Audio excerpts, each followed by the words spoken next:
What's happening, everybody? Welcome to Elite Encounters and our complete playthrough of Paizo's Bloodlord's Adventure Path for Pathfinder 2nd Edition. I'd like to give a special welcome back to the Elite. That's everyone that's out there right now subscribing to our content, whether you're on Twitch right now, subscribing to us there, or watching on YouTube. We are simulcasting live in 4K on YouTube right now. If you're new to the channel, if you're on Twitch right now, be sure to hit that follow button. That'll give you notifications of when we go live with role-playing game content. If you're on YouTube, hit that subscribe button, and that'll do the same. None of those cost you anything, but it'll keep you in the know when we go live with new content, which we do every Monday, Tuesday, and sometimes Wednesday. So be sure to check us out. Also, while you're there, take a look at our website at elite-encounters.com. You can find links to our socials, information on upcoming projects, and speaking of upcoming projects, we actually have a project that is finally completed, and we can finally share that with you. So maybe we'll get a shot of it here in just a second, but we have, thanks to the financial support of people out there, the Elite, and some other crowdfunding sources that we have managed to kind of recreate our studio space here and create this mothership of a gaming table. I feel like I'm in the cockpit of a like some kind of starfighter or something. I would use some proprietary names, but I don't want to get in trouble. Yeah, we love all them people. But Please I have don't sue us. so much toys and bells and whistles now behind the cockpit of this starship adventure that I don't know what to do with myself. So I'll just go back to normal and talk about what we're doing tonight at this massive new table. So thanks everyone out there for the support to get this going. Speaking of the financial support, while you're on the website at elite-encounters.com, check out links to our Patreon where you could subscribe at a number of tiers. 3 of those 4 tiers are returning you with physical rewards as thanks for your support. So check that out as well.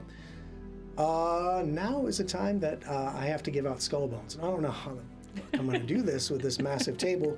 I think we've done some dry runs, but I'm going to pass these around the table. And as we do so, we'll talk about what skull bones are.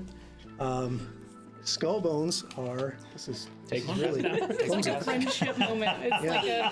Already got one? Yep. Just take Joseph's. Oh no. What? Okay. I got a mess. I'll take Joseph's. Okay. So for those of you who are new to the channel, the skull bones are a token system that we use here for the Pathfinder 2nd Edition Hero Points system. So Hero Points can be used for a player if you are not happy with a D20 roll that you just rolled. You can turn this in and re-roll that D20 roll. If you're not happy with a D20 roll that the GM got against you, you can turn yours in to make me re-roll. They belong to you. You can only turn in yours to re-roll yours. You can turn in all the skull bones that you have earned up to that point to avoid death, which I don't know why I looked at Jacob when I said it, because you're probably the guy who's had to do it the most. I certainly have. Tons. But that's probably the most used use of the skull bone system here at Bloodlords. Everybody has one? Yeah, I got it. Yo, you miss me. Why do you have extra? What? Okay. I do have extra, and it'll go off camera. What the heck? I'll just mess with you. I grabbed it pre-roll. So, speaking of avoiding death, let's talk about what happens when certain things die or get close to dying. So let's do a segment called Actually, which is just a quick segment of kind of going over rules that I might have messed up last time, or rules that somebody else messed up at the table, or something that we just need some clarification on that we weren't quite sure what we did live, but we're adjudicating after the fact, and kind of making sure that everyone at the table understands that this is how it's supposed to go going forward. This last one really sent us on a research loop. Certainly did. I think. So what happened last time, if you weren't tuning in, someone with a companion had their companion go to the dying condition. Are you plugging yours because you don't want to hear this? That's right. Okay. I don't want to hear that he Was it a almost sad died. moment for you? Yeah. It was traumatic. We'll talk about that in a That second. was indeed. You have your headphones in. You can Shut up! So, if a companion goes to dying, they follow the dying rules just like a character would. So what that means first, whatever just dropped, whether it's your animal companion, your undead minion that you have created or summoned, whatever this minion is, that initiative would change to just before the creature or effect or hazard that made them drop to the dying condition. Okay, so that basically allows everyone at the table a chance to react to this and try to maybe save that creature's life, just like you would a player. Right. A player character, I should say. Not a player. Like, players hopefully don't go to the dying Drop dead condition at at the the table. Although sometimes I get so stressed out where I feel like I might. So that's the first thing that happens is you go to the just before the initiative of the creature or hazard or effect that knocked you out. Okay. Now that's weird because minions are supposed to be on the same initiative as their master, right? In this case, Lysander would be Remington's master, so they act together on their turn. If it's a summoner with an eidolon, if it's a ranger with an animal companion, etc., etc. So the quandary was, well, when Remington comes back up to having hit points, what happens? Does he still act on his own initiative now that he's split off from Lysander? What happens? And the consensus is, and I don't think this is really in the rules, but the rule as written is the minion acts on the master's initiative. So once they come back from dying, they would have one or more hit points, right? They're conscious. They would effectively delay until their master issues them an order to act, okay? So that's what happens when they come back up from dying, which hopefully would happen, you know. Maybe some people around the table don't like your animal companion and just watch as it slowly dies. But that wouldn't happen here, right? Because we're all a team. That's right. He's not an animal companion. He's Remington. He is Remington. That's right. Thanks. However, he does follow the minion rules. All of those things follow the minion rules. Okay. There was one other thing that I kind of maybe messed up on. Not really, because there wasn't really an effect to it, but objects are immune to critical hits. Right? Ooh, good point. Remember, Amon was like going to town on some skull on a desk for some reason, chopping it to bits and got a critical hit. I thought it made a lot of sense. Okay, well, that's fine. Do you think I should stop? I don't want to tell you how to play your character. But if you are swinging away at an object, whether that's a door or, you know, you see there's a trap in the wall and you want to hack the trap until it's destroyed, objects are immune to critical hits. So even if you roll a critical, you don't get to apply double damage, etc., etc. Okay, so just something to consider. I think I had you roll double damage, not that it really mattered, but Wait, it didn't matter? based on my description, it didn't really matter. Which, if you were paying attention, you would know that. Got him. I'll take your skull bone. Dang. Okay, so speaking of you hacking away wildly at something, let's talk about why you got to that point and talk about what happened last week. So first, you guys woke up in the morning and spent the day kind of recovering from your revelry with Bloodlords Vonth and Zithni, depending on how you partied and or did not party. There was some time where Amon and Mert spent some time specifically looking for a new weapon for Amon, and I think that we landed on a what was it you got, a Kopesh? Yes. That is your new weapon of choice, and you've wielded it to great effect so far. It's very pretty cool.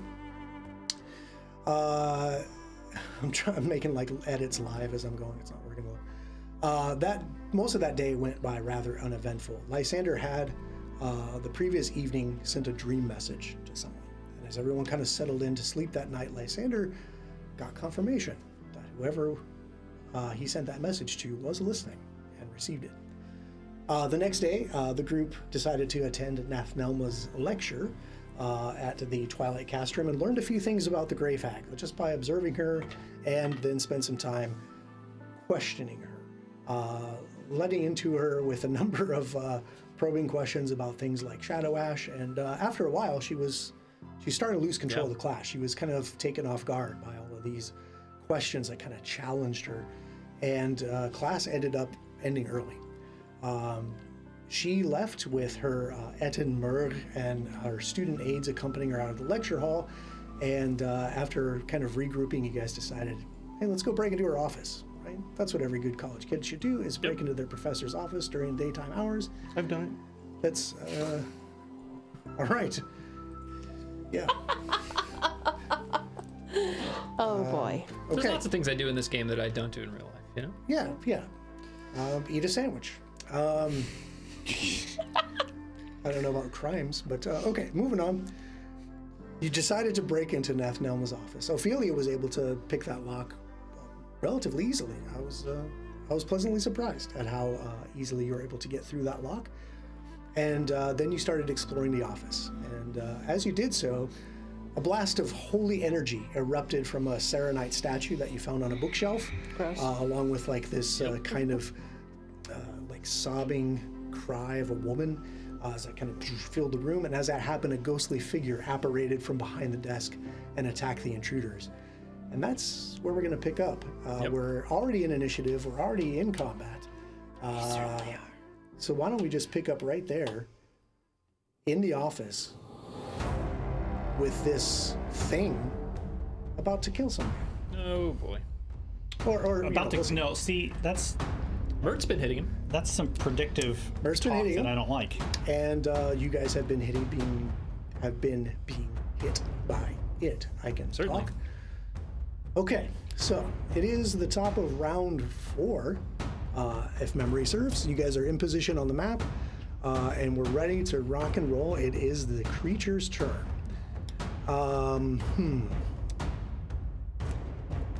So last time we talked about like these tendrils of like energy kind of coming from some of these statues and artifacts I've pointed out in the room. That has stopped.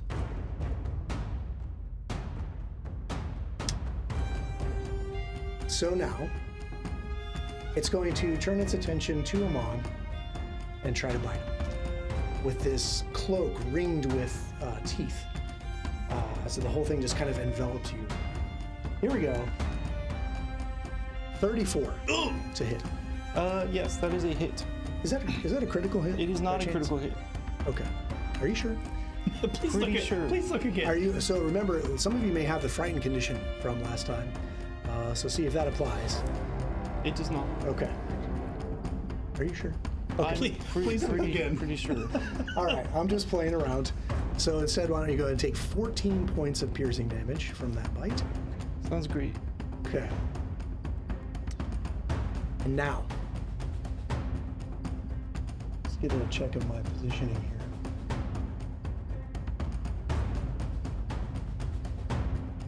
From all the way across the room, that femur I described with the bas relief of the charging animal with a 3-horned face. Nerds. That's me and Jacob. Yeah. Jacob knows. A tendril of black energy kind of connects the two things, and the creature will now lash out with a number of tendrils. The edges of the cloak transform into these whip-like tendrils and lash out at anybody within 10 feet, which right now is still just the two of you. Just the two of us. Yep. You can make it if you try, just the two of you. Roll your fort save and die. Yeah. It's actually a reflex save if you don't Oh. mind. My goodness. Yeah. Can I choose fortitude instead? Since we said it? No, that's a good question, but no. Good luck, buddy. 18 for me. Okay, Total? that's a critical failure. Dude, no way. Yes. This is some shit. Nat 20, so that's a 30. That is a a critical critical success. Okay, Yeah. so First you roll end of up the night. taking no damage. Taking You all the take damage. up double damage. So here comes. Sorry, buddy. Well, lucky for you, I rolled shite. So that is. Let's see.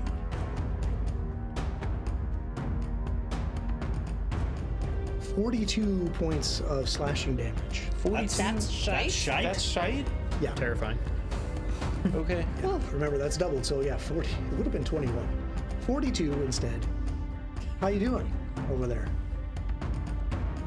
Swell. He's doing swell. Okay.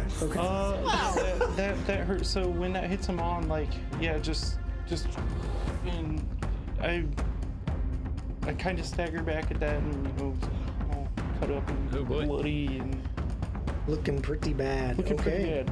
Bursting at the seams. Ophelia. Ugh. Ugh. Do I dare look at how many hit points you have? Oh, you're fine. You'll live forever. No, he won't. Ophelia, it's too early to throw skull bones. What do you got? What you gonna do?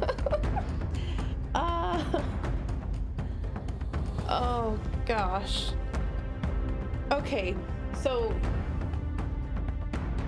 And then that black tendril that connects this creature to that femur has like disappeared. okay, I'm not. I don't know. I'm not quite sure about the smashing the thing, except for the fact that it's a statue of a goddess that shouldn't really be in this country. Sure. Mm-hmm. That's true. I'm gonna go ahead and just do a phase bolt at All reliable. the beastie between my Sure, yeah. And your friends. phase bolt does piercing damage, so go for it. See if you can hit this guy. Yes. He does have the frightened condition. He's off guard. It's true. Probably not with that. It's a 21. 21 unfortunately doesn't hit even with all the things. Okay, so All the that's 2 things. actions. Oh, frightened would have taken out. Good point, yeah. That's right.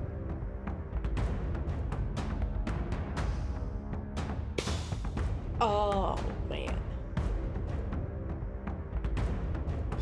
It's tough, right? Like, do you attack the creature more? Do you stomp on the statue on the floor? Do you run away and reconsider your career path?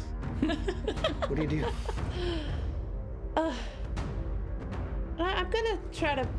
With my last action, I'm gonna kind of ponder these items and their connectivity to this thing. So the connectivity to the The thing. Wi-Fi is down in this room, so there's zero connectivity.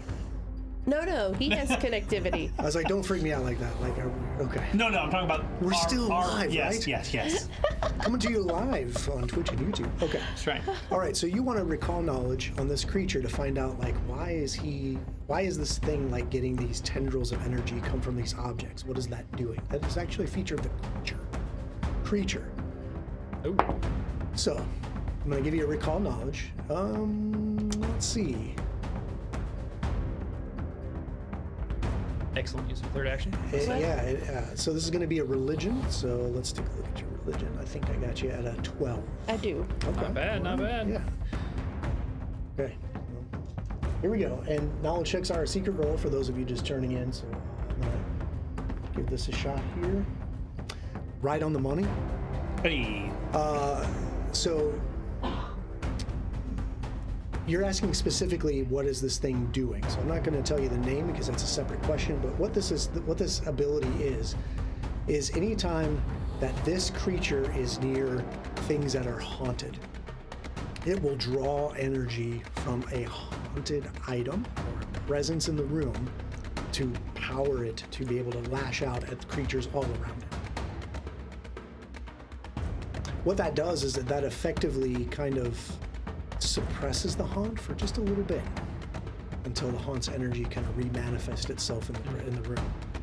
So do with that what you will. Assault it. With that knowledge, I'm just gonna look at Lysander and Alaric and say it's a haunt.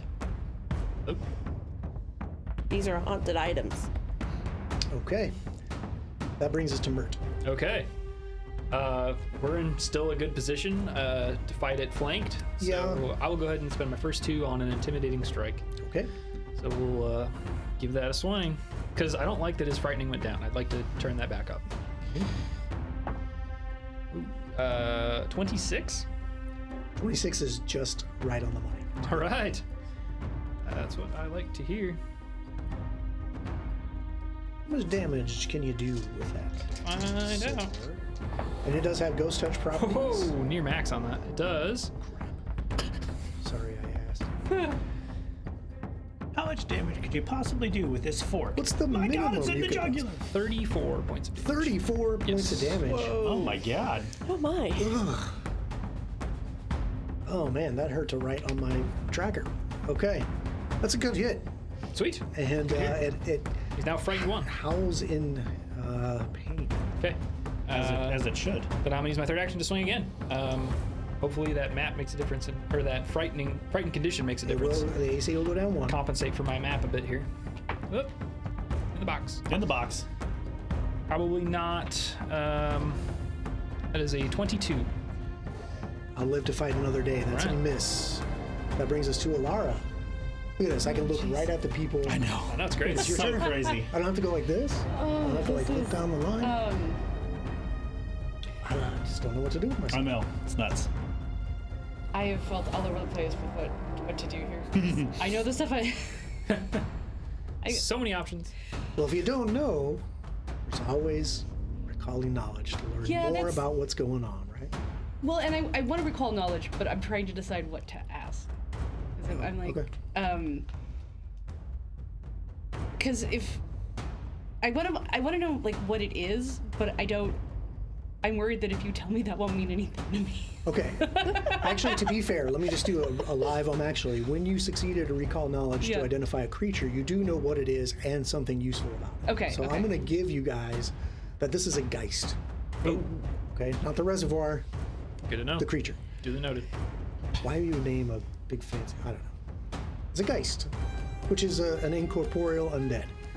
So you know that's the name. Now, if you want to know something specific about it, you can recall knowledge with religion to learn something more. I mean, I guess we already know that how its connection to the items. Yeah. Do I know anything about its weaknesses? You would have to make a roll to find out weaknesses. Perfect. So let's do do that with your religion. You can't make faces like that. I know. Now we can see your faces. Yeah, We can yeah. make- See, I don't have a good poker face, so I'm really boned. Okay, well you have a good religion, and I have deemed your religion acceptable. Your skill in religion is good. How's that? That's better. Oh. Excellent. That's better. I'm gonna shut up. You made the roll. All Yeah. right. Yay. Yes. So stop. And you want to know its weaknesses? Yes. Huh. Its weaknesses are none. 0. Lovely. But that's something we know. Yeah, now you know. Okay, so that's one action. Okay. I know when I hit it with. Honestly, well, the problem I always have in the party is everybody likes to like hug whatever we're attacking. Which Oh, you can't do areas. Same. my spells. Same. Yeah, I'm just like everybody move. It's hard to do area spells I'll unless you let want you to get them in there. just think about it for a minute, and I'll interrupt for just a second so you can concentrate on thinking about what this is. So I was curious and I looked up Geist. Huh? It means ghost. Yeah. Literally, it's German for ghost. Right. Yeah. Spirit. So why would you name a reservoir after that? Yeah, that's nuts. I don't get it. The Ghost Reservoir. Okay. So maybe It is dangerous. A lot of paddlers go down by the Yeah. dam. and Maybe that's why. maybe we need to speak German to it. And Speak we'll German respond. to it. 9. Well, and it's not living. So There's I no can't use German that. in Galarian. Russian, though. There is Russian. But I'm not near anybody. Okay, well, it's. Is that when you get that bonus to your move speed? That's right. Yes. Nice. Fleet. Also known as Russian. Bad, yeah. Zing! Bad puns are not getting skull bones tonight, so stop. It's. I have an idea, but I don't want to do it. Yeah, you do. No, I don't. Do No, I it. don't. Do the thing. I'm just gonna go with telekinetic projectile, which Okay. feels safe at the moment. There's a lot. There are lots of there's things crap to throw everywhere. at this thing. I know this won't do anything great, but That's, You never know. It's always great. You find that one ghost touch book to hit it with. Some damage is better than no damage. yeah, that's right. right. Well, this isn't gonna be. Unless it's See, no- I knew it was gonna be a bad roll. So 18. 18 total. Yeah. that's no damage. Unfortunately, the object goes sailing past and slams into the wall right next She's to. so shocked about the Sure. what it is. Yeah, just kind of slams into the wall next to Amon's head. Lysander's turn. Okay, so she's said that it's some kind of a haunt. I would like to. Is there like some kind of an occult roll I can make, or some kind of check I can make to try to quell this haunt, or suppress it or Nice. So the creature is not a haunt. The creature is a geist. correct, It is but the pulling. things that are going on in the haunts. room. Is there any way I can keep that at bay other than what she's already obviously doing? Sure, I suppose. The thing is, here's She where the is stopping rules this get a little muddy. statue. Because Sure. in order to interact with a haunt and try to quell it, you have to detect the hazard. Technically, you guys haven't detected the hazard. Oh, well then But- no, I won't do that. It's kind of obvious. So like right? you would have to. It's almost seek- silly Yeah. for me to make you seek when you know that these 3 objects are what it's keyed to. So I'm going to forego that part of the rule. All right? And if you don't like it, well, Okay. watch somebody else. Right. Because I think it's silly. Like, typically a haunt, you have to be able to detect it first, and that usually Yep. involves an exploration mode. You're like actively looking for it, or if it's an encounter, you seek for it, like Jacob has said. But there's no need to do that when you know the 3 objects that are pulling these tendrils. Right. So I'm going to grant you the seek thing for this encounter specifically, because if I don't, I think it's just going to pile up on you bad. Sure. However, you have to tell me which object you are going to approach, how close you're going to get, and what you're going to do to try and tell it to shush. Yeah, you have the Serenite statue that Ophelia's been smashing on the ground to some effect because it is made out of gold and it's a softer metal, so it's starting to kind of deform a little bit. You have the skull that Amon has kind of smashed over there, and you have the big bone at the other end of the room. I would like to go to the skull that Amon was looking at up here. Okay. Right? It's on this end, right? Yeah, so it's on this little table that's behind Amon. Oh, okay. Okay. Okay, and it's kind of got some pieces hacked Sure, off sure. of it, but there's still like gemstones embedded throughout the cranium, like around the mandible. I'm sorry, the maxilla and mandible. It's studded with gemstones. Okay, so show me where you want to go to get to. Like, how close do you want to get to this? I think I'm going to get down kind of in the same row so 5, 10, 15, 20, 25. 25 feet is my movement speed, so I can only go 25. So, Okay, that's 25 feet. That's movement right Yep. there. So I'll start here Okay. and see if I can kind of interact with that thing. Okay, so you said you want to use occultism. Yep. Go ahead and give me a roll. You got some Geist Reservoir lore in the chat going on, Oh, really? Good. just so you know. All right, yeah, that's great. That's a 19 on the die, Uh-oh. plus 15. Okay.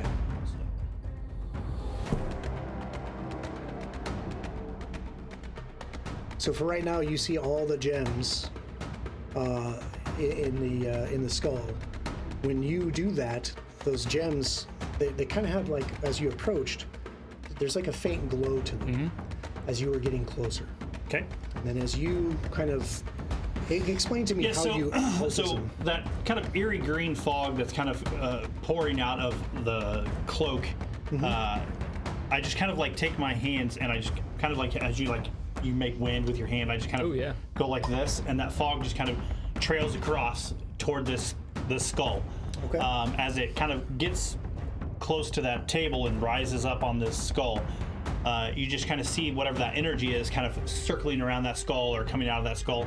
Just instead of going to maybe this Geist or maybe whatever this thing is, it's Lysander's kind of pulling it towards him, like trying to starve this Geist of its power. So Interesting. I'm kind of not like another beacon, but like a lightning rod. Like that energy is coming to me, and I'm going to wrestle this Geist for control over that thing. Cool. Okay.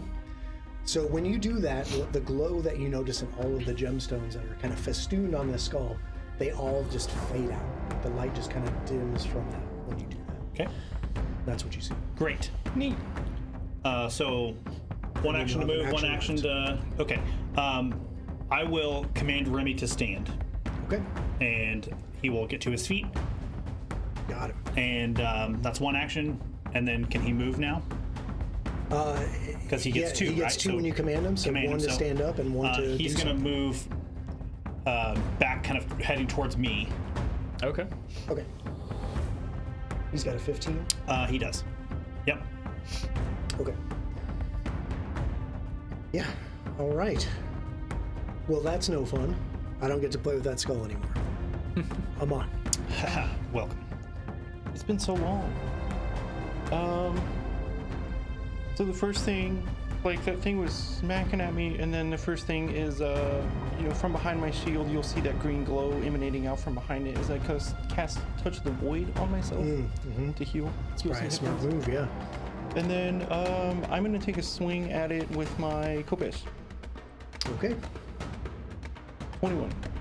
21 does not connect. And I'm going to end my turn with my shield raised. Right. Brings us to round 5. It's the Geist's turn.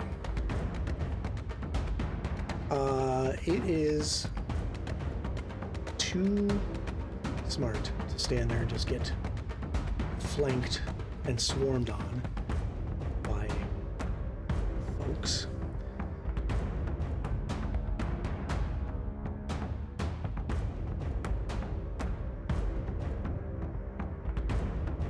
Will step to here. And it's going to bite Amon. With your shield raised. Yeah, there's Reactive strike? Step. This is a 33 to hit. Yep. Okay. Hang on. All right, so you want some damage. Does he want damage? No. But 16. Okay. Are you going to eat that? Yep. Okay. So you're shield blocking? Okay. No. Oh, okay. Not shield. So now, Scary. Sorry, I look at that cool shot. That's missed. awesome. Yeah, I love misunderstood. Sorry. the statue that's on the floor next to Ophelia, a black tendril of necromantic energy pulls. And no, it doesn't. It can't do this. It's a step. So I'm just going to bite you again. I gotta remember, I only get 3 actions. I wanted 4. I want all of the Is actions. this, can I have 4? Would you be okay if I had 4 actions? Okay, just had to check. All right, so it's Are gonna you bite still you again. hasted? I am. Yes. All right, this is a 31 to hit. Yes. Okay, Man. I know. All right, let's get a good roll here. Let's go. 17 piercing damage. I will shield block that one. Okay, so that will absorb 8, right? Mm-hmm. And then the remaining 9 will go to you, and 9 to your shield. And that's the creature. Ophelia.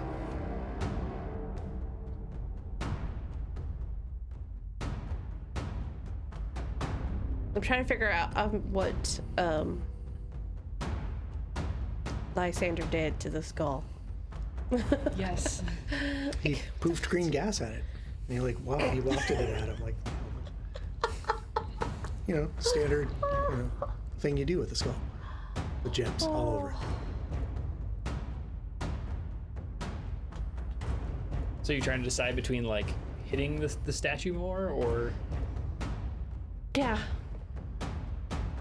Okay. I mean, you have done quelling before. Mm-hmm. That cauldron situation. Just show the haunted thing that you're its new master. That's right. Or tell it to just settle down. Never know. Yeah. Can we recall knowledge on what he did? Unfortunately, no. No, because we have no clue what he did. He wafted green gas at I it. was like, what was that? Surrender, take your butt back to Assyria. Look, you don't belong here. That's right. I farted on it. I don't know about that. Jeez, Pete. All right, who said that? Get out of here. Some fried jokes. This is a serious table. Okay. What you got? Okay, I'm gonna try to phase bolt again. Okay. Just Yeah. to 2 kind of actions. nick at it at least a little bit. Not with that roll. That's Okay. not even worth it. All right, you don't even want to say it out loud? Okay. I rolled a I don't blame you. Okay, that's 2 actions. I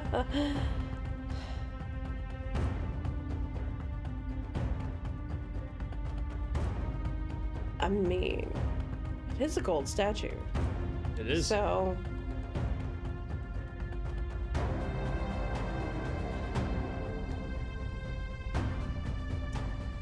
can I use an occultism to? I mean, it's a haunted item, so.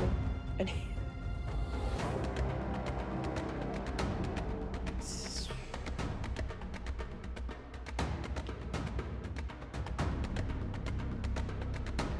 Yeah, here's the rub with the rule, right? You know where it is. You know what the thing is. But to know what to do to quell it is usually part of that discovering the thing, right? So, yeah, I don't know that I can give you that answer if, because you don't really even meet the basic requirements to even see this. But, I mean, it's right there in front of your face. So it's kind of one of those weird, like... in front of your face. Well, now it's kind of on the ground, so it's not in front of your face, but you know what I'm saying. Yeah. Okay, can I examine it a little bit more closely? The statue? Sure, yeah. So I'm going to give you a religion to recall knowledge on it to figure out, like, what you can do.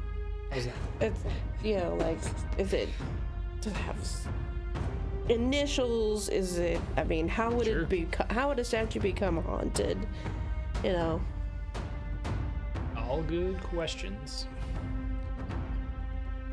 How would a statue become haunted? If it has absorbed the spiritual energy of something in turmoil. As far as this specific statue, that's part of this. You would have to be expert in being able to figure this out. So, Oh, this is gonna be nuts. yeah. However, with this roll, you know that like a lot of haunts, once they manifest, they tend to calm down on their own unless something triggers them again. How long that time will be, hard to tell. But for right now, you think this one is already done. It's already exploded. It's already manifested its spiritual energy. Will that happen again in a couple seconds, a couple hours, a couple days? Hard to tell, but you know for right now, it is the spiritual energy in it is kind of dormant. I'll give you that. So that's your third action. Yeah. Yep, that's it. They have some kind of cooldown situation. Yeah, that's a nice video game way of talking about. Okay. Yep. Yeah. Very World of You Warcraft. don't want to stand in the pulsing death wave every round. Yeah. Don't get out of the fire. Increase your DPS.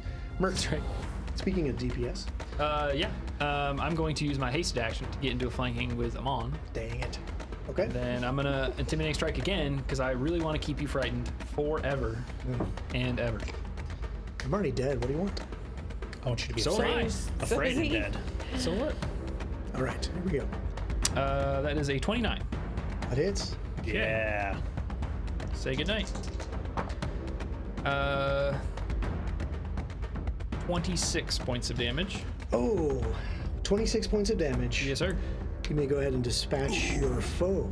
Okay. Oh. Julie, Yes, sir. Yeah, as it like- does say goodnight, as it kind of like, just dissipates into this black energy and just kind of collapses. Yeah, you see this like toothed like robe that we saw like just tearing into us with those like every hem of it scratching into Amon. Like him and I were able to, when we were fighting, I was able to engage him with that bastard sword and start cutting shreds of that apart. And yeah, when I kind of step to the side, I'll take a big long sweep and just cut it clear in half, and then like you said, the parts and the energy will just dissipate. Yeah.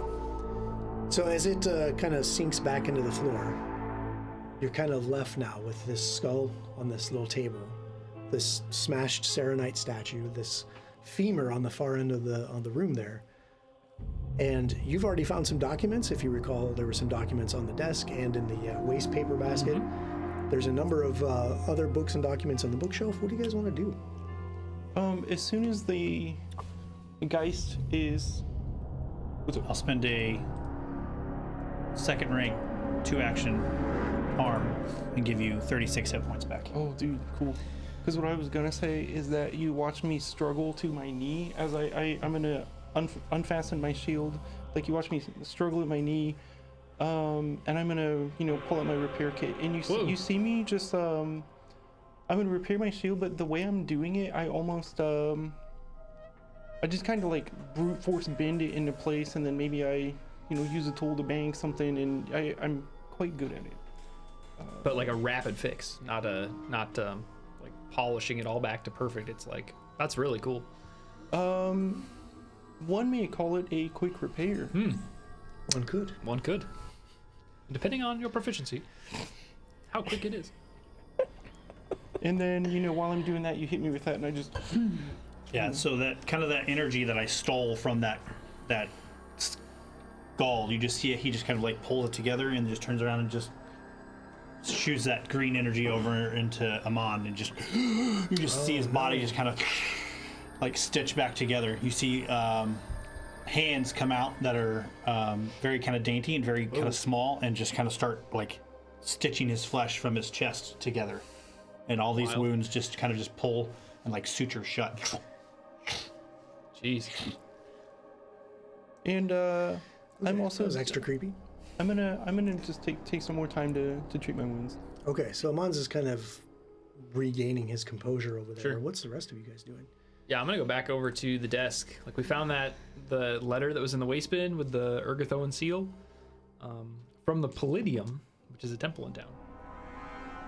So I guess, I probably had to drop that and run into combat. So I would be interested in picking it back up to give it a little more thorough once over.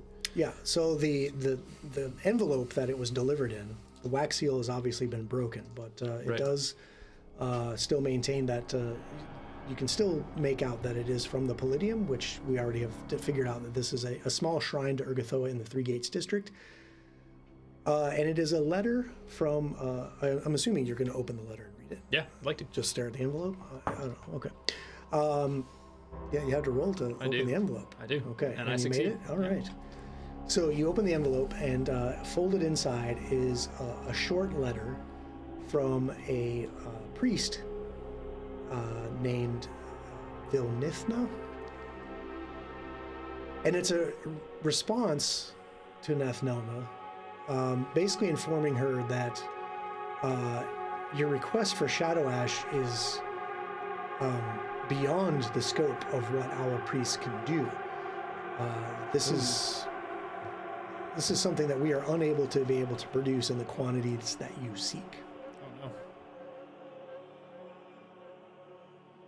And you already know that the Shadow Ash is a rare alchemical substance that will taint creatures with a power that make them more susceptible to necromantic energy, to make them more apt to be reanimated into undead on a mass scale, technically. We learned too that it's like residual material from the rebirth of a phoenix, something like that. At least that's what she said in her talk. But she also wasn't really on par with all of her knowledge, so whether or not that was a red herring is hard to tell. Yeah.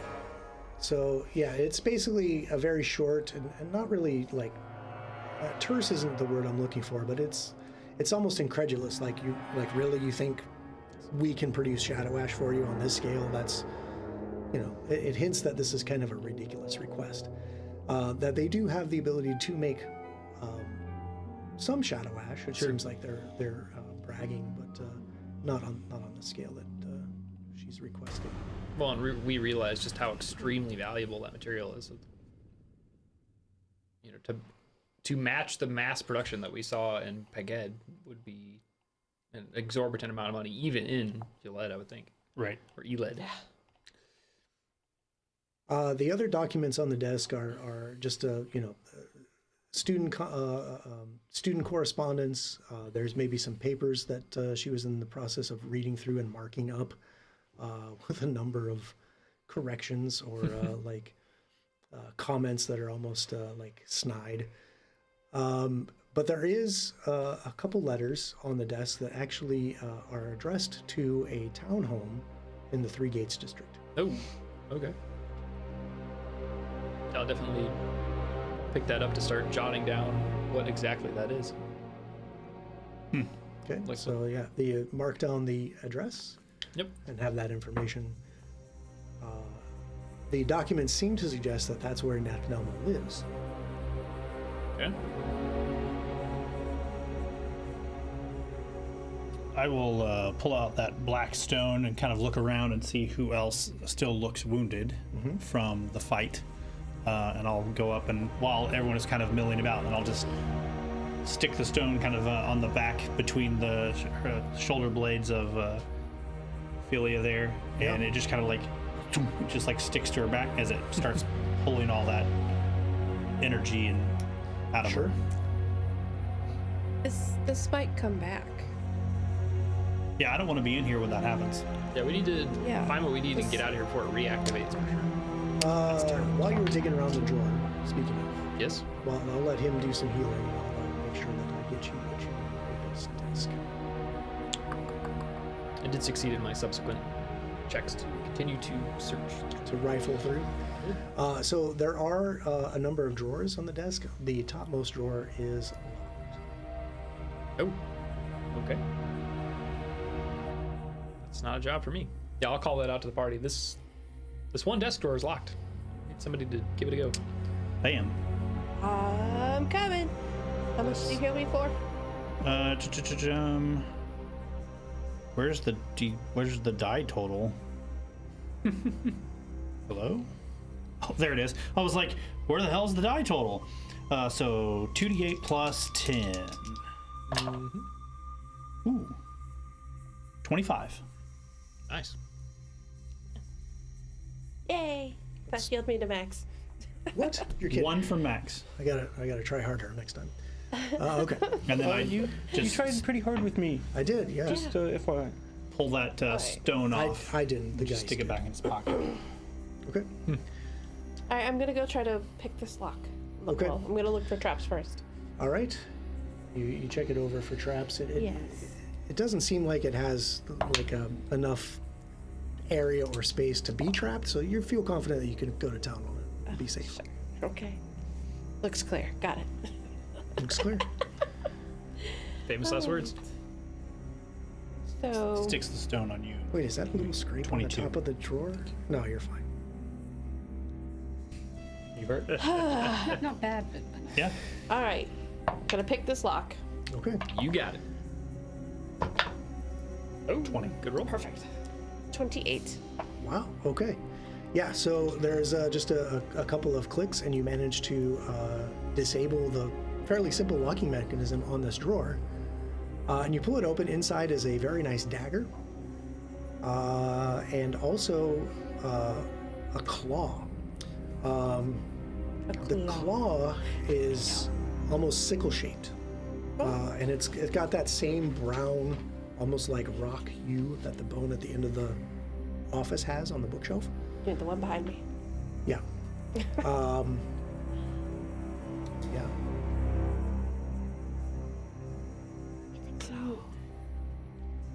Okay. I think after I've kind of done the layer around of people who need not quick, but healing through my stone, Remy and I are going to back out toward the hallway. Okay. As you're doing that, and she comes up from the desk drawer like, hey, I found, and there's a couple vials of like dust in there as well. Like very sparkly dust. As you're kind of taking account of this, you see and almost hear at the edge of hearing like this bellow of like this massive creature, and then like the thuds of hooves stampeding, and then this ghostly figure of this three-horned massive creature just kind of emanates out from this thigh bone right behind you and runs forward 30 feet, trampling everybody in its way. I'll need a reflex save. From everybody? Probably, so who all was down there by the desk, I would think would be Mert and Ophelia. I think everyone else was still up here, like healing and that sort of thing. So reflex saves from the creature slash thing, the wrathful It's dinosaur. honestly not a terrible roll. I just am really bad at this. The wrathful dinosaur. Reflex save, please. I got a 29. A 29 is a pass. 21. 21 is a fail. Okay, so as this energy just blasts into you, you feel like you're being trampled by this massive creature from beyond time itself. And you take a little bit of damage. And it is a real little bit of damage. Good Lord. 32 for failing. Okay. 16 for passing. Got it. And that thing just kind of, as it reaches about 30 feet, it just kind of like dissipates into like the ether and is gone. Seeing that, I will move towards the door Yeah. with Lysander. Okay. Yeah. I already don't like being in here with that statue.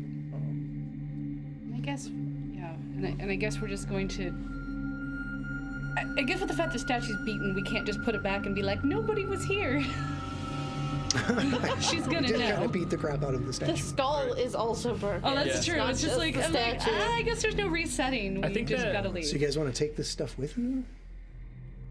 I think that like at least a little bit from what Ophelia was sharing though, that like these things have these kind of times that they are dormant and active. I think that Mert would stay just for a moment because he really is interested in looking at some of the books, just like reading the spines real fast to be like, is there anything here about ghosts? Is there anything here specifically about murdered undead, stuff like that, like the things that he was trying to kind of ask her about in the lecture.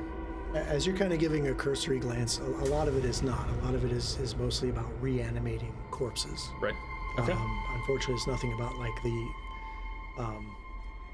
the creation of ghosts or like what brings forth a ghost versus what brings forth a revenant. Those sorts of things. Yep. Not a lot on that you spot in your rapid check. Great. Okay. So I opened the drawer and this thing came rushing out, basically. Well, it's more like as you're like, hey, I found this, dagger. Well, there's this claw, and then it just kind of manifested from the bone behind you. I'm just gonna grab everything in this drawer. I'm grabbing the whole drawer. Okay, so everything in the drawer. There's a bunch of loose papers. There is that claw I mentioned, and it's a sickle-shaped claw that's about, I don't know, it's pretty big. Like the base of it's the like this, claw, and like this. the files, and the dagger. Okay, so yeah, make a note of that you kind of hastily grab that up and abscond with that. And then, we can say if you guys are all leaving the room, kind of, as you're leaving the room, you notice that there's like an older, like a ghoul, but like the flesh is like a lot more taut on his frame, just kind of leans out. Is everything okay down there? Her office hours are not until tomorrow. Is this something that I can help you with, or campus security can help you with? You there? What do you do? I'm going to. I'm assuming I'm going to be rolling a deception. Yes, we were told to meet her here after her hastily exit out of her lecture. I am Lysander Darkthorn of the Mekatar Minute. I'm here to get a update on the New Age necromancy. I don't know what happened. I walked in, the door was unlocked. She said to meet her here. Okay. Real quick, I want to. So lying is a secret roll. Okay, great. Can I? Hey, wait, Patrick. Yes. Can I aid? Because I Did took- you have an action to ready an aid to be ready to do that? Because aiding is a reaction. Good point. Okay. I will take, because it's a skill check, yes? It's a secret check. Can my... Oh, you could do the star chart. Yeah, so I roll my d8. I have rolled an 8, so I get a +2. Okay, so that's the second one today, right? Second one today. Okay. +2? Yep. Good call. Good call. Yeah, well, is that I've never even heard of that paper, is it? It studies New Age necromancy. Are you interested in New Age necromancy? Come here. I can have your... What is your No, name? my office... Door slammed shut. And then I just quickly I turn and I go, let's go. Oh, I exit with a haste. If I got to the door and I heard that interaction, I'd wait. Okay. When Mert walks out, I'll touch him and I'll do a 2-action second rank harm. Whoa. Okay. All right. And you'll get 26 back. Spinning them spells. cutting through it. This All right. thing came out of worries. the bone and The cool thing about ghosts is you just heal them and they just kind of flash for a second and they just, everything's great. That's very cool. Okay, so Nathnelma's office behind you. You think you have managed to, get what you came for, I think. Yeah. hopefully. What do you guys want to do now? It's probably, getting close to mid-afternoon. Well, we could could head in the direction of where she went across campus. I don't know if we'll have any chance of really tracking down where she went. Or we do have this address of the townhome. We could potentially go check out her house as well. I don't really see what else to do. Yeah, I think we should probably just go check out the address. yeah, and if we're gonna do something, we probably should do it now before Yeah. she realizes Her stuff has been ransacked. someone's onto her. Agreed. One fell swoop. Right. And you do have this the Palladium as well, but Oh, good point. Yeah, we could potentially go check out that place as well and ask them about their inquiry that she placed. yeah, you can go to either of those leads really. But if you want to check out the townhouse, we'll head over that way. You have the address, and after some asking around in the Three Gates district and doing some recon, you have a pretty good idea of how to get there. Sure. Same thing for the Palladium, so it's up to you. What do you think? What's on the way? Maybe about an hour of asking around. Yeah. What's on the way? Yeah, like, so are we going to go out of our way to go to the townhome and then just come back to the Palladium, or is it like the Palladium on the way and then the townhome? Oh, I see. Yeah, so the temples are going to be closer to the plaza. Mm-hmm. So the Palladium is going to be kind of closer to the Twilight Castrum. Right. And then the faculty, her private townhouse is going to be farther away from campus. And then maybe on the way we can get some artisan brain croissants. This guy. Here we go. That's like 10 gold a pop, right? You're marking them for that, right? Yeah. Okay, Yeah. good. Just make sure. Yep. You can take that off your But no, budget there. that sounds like a great idea. Well, I just figure, I don't know that it would make sense Yes. for us to walk across town and then to, if she's not there, to come back, Sure. kind of eliminate it as you go. That makes sense. So, let me ask you this: what do you think is more pressing? You know that she's still on campus somewhere, at least from your last observation, just in a different building from her office. So you You could go to her home and know she's tentatively not there. Yeah, I think we scoot across town. I think that's more pressing if we know she's on campus for at least a few more hours. We check that out and then go from there. Well, you don't know it's a few more hours. Right. You don't know the time frame and- at all. Oh yeah, but, no idea. and that ghoul did say that her office hours are tomorrow. So Yeah, we'll- so we could go to her home when she's at her office hours. Tomorrow. Yeah.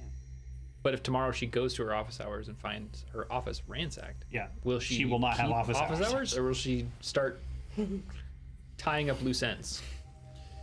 Yeah, I don't think we have much time to waste. Go to the temple.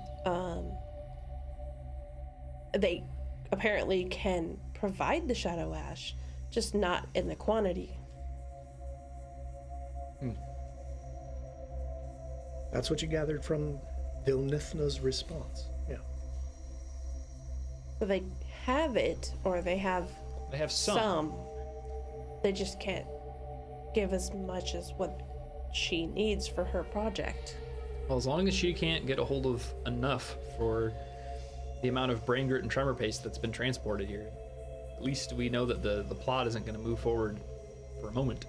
So we gotta get the shadow ash before she does.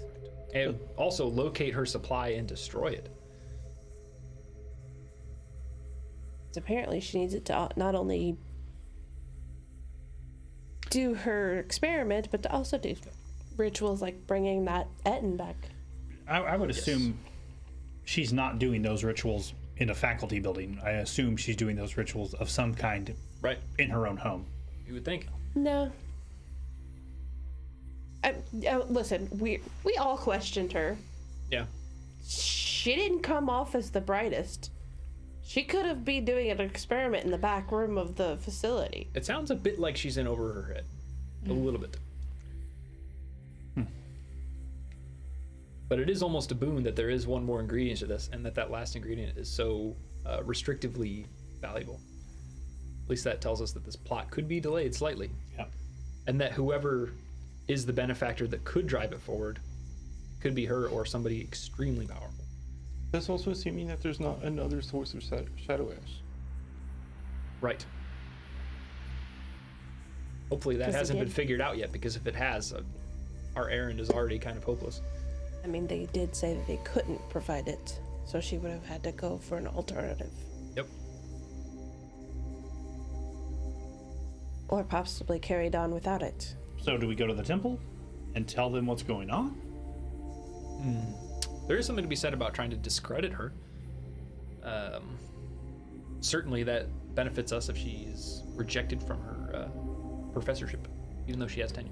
And we found, and you I found that, do, in fact, have tenure. and you found that letter in the trash can, right? Right. So it had to have been So it's somewhat recent. recent. Okay. Right. Yeah, and it was really crumpled, almost like how she crumpled her Tissue. handkerchief when you were like really pissing her off.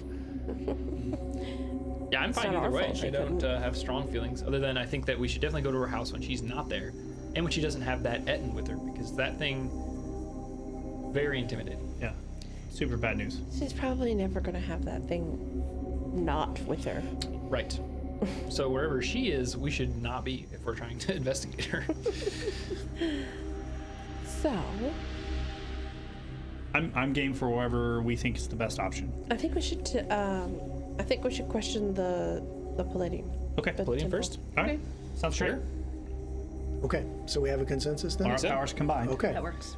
All right, so I'll Shift gears. cue that up because yeah, I was ready for whatever you guys decided, and it sounds like you made the right move. What? The right move. Yeah, you guys is win. that? Congratulations, you just won. We're Bloodlords. Blood yeah. Lords. We won the No, that's not how this D&D. works. Yeah. How do you win this game? Yeah, right? You mean you just keep playing for years and years and never win? We always win. That's right. We win the battles, maybe not the war. Up until we're about 16 or 17, and then we get TPK'd. Yeah. Okay. If the people watching are having a good time, we're all winning. Yes, That's right. we're all winning. That's right. Yeah, as long as you guys are having fun, even if some of you die. I keep saying that, but we know how I really feel about killing you guys. It's been dicey a couple You haven't times. tried hard well, enough. Yeah, I'm not really. Yeah. You saw how You're not really believing me? Yeah, I don't really know Okay. at this point. you saw how emotional it gets, all right? Yeah. So you've decided to make your way to the Palladium. You wind your way kind of through the section of the Three Gates district where this temple is known to be located after you've asked around and kind of get some general directions. And as you're talking to people, you get the sense that, a lot of people don't really go there so much anymore. It's kind of fallen out of popularity, maybe. It doesn't have as much of a attendance. And larger temples have kind of, more illustrious temples have kind of cropped up and kind of drawn congregation away from the Palladium. But as you start making your way there, you do kind of go around a bend in the streets, and you see ahead of you a tall building adorned with spires in the shapes of spinal columns and flying buttresses Oh, boy. fashioned from the rib bones of some colossal beast. That's cool. The Palladium is a shrine that bears obvious signs of once greater stature. Several statues outside are broken. As you go inside, a banquet table draped with a funeral shroud stands in place of an altar. There are buzzing flies that catch the light that penetrate the grimy red and green windows high above. Delicious cooking smells, no doubt prepared for one of the Pallid Princess's many ritual feasts, fill the air. There's about a dozen worshippers milling about. There's a few priests seen among them, all wearing white cloaks over long gray tunics, and as they approach the floor, you see that they're increasingly tattered, which is normal for an Urgathoan priest garb. And there's one that's kind of standing behind the table, kind of preparing the feast, so to speak, as these other like lower acolytes are kind of tending to the congregation. So let's reveal the map. Oh. Well, yes, let's. As I try not to hit any of these newfangled cameras and stuff. Okay. Well, that's cool. So as you approach, and like I said, you come into the temple. It's open to the public. There's no like guards or anything. It's a church. And as you wander in, those of you who are trained in religion, which I think is pretty much all of you, recognize that this is typical Urgathoan architecture, maybe a little bit dated, but the red and green colors of the stained glass windows, those are Urgathoa's holy colors, right? Or unholy colors, I should say. And that the priest garb is pretty normal for this situation. Like I said, there's a number of people milling about. I'm going to put you in on the map, and you can kind of tell me where you go and what do you do as you kind of come into the temple here. Okay. I'm predominantly going to be deferring to Lysander, who is our resident Urgathon. This wraith. Lysander and Amon. Okay, cool. He's like, wait, who's this party member? Can I just keep that like a bathrobe? The like teeth would be awesome. Just swing it on in the morning. Yeah. Oh, that would be one gnarly bathrobe. Okay, Really the Geist hate it when is people defeated, interrupt so me gives when you I'm a free getting out of shave the every bath. month. throw that in the trash. Yeah, as a newer follower of Urgathoa, I'm very interested in like the environment, the architecture, the statues. I'm just kind of really taking it all in. Because like here lately, I'm really trying to lean into that and learn more about it. Yeah. So it's very interesting to me. So, Like I Lysander, said, there is a priest. Make sure I have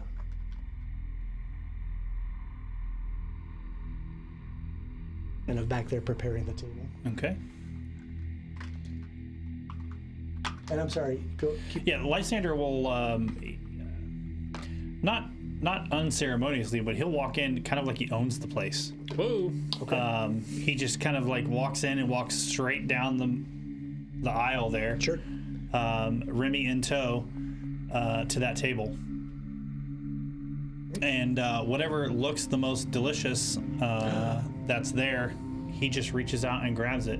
The boy. priestess, as you start reaching, Please, you must wait for the convocations and the prayers before feasting. I understand your gluttony. I commend it. And everyone is welcome here.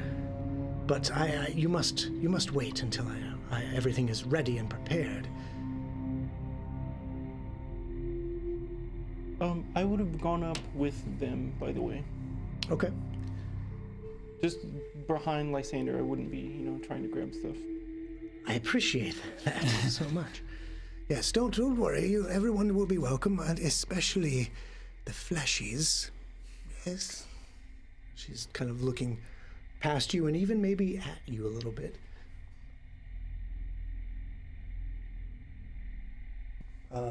What is Ophelia and Alara doing? Yeah, I'm happy to hang back. Okay. Hanging back. Duly noted. Yeah, I'm definitely gonna hang back, especially at the. It might be one of those situations where I started to move up, and then she mentioned the fleshies comment, and I just kind of like back up. Okay. Well, you're not even though we are not fleshy those anymore. things. Yeah. Ophelia's fleshy. So there's people here, correct? Oh yeah, there are probably a dozen to 20 congregants that are just kind of milling about. Some of them are maybe nibbling on like some, hors d'oeuvres, so to speak, or drinking some kind of beverages.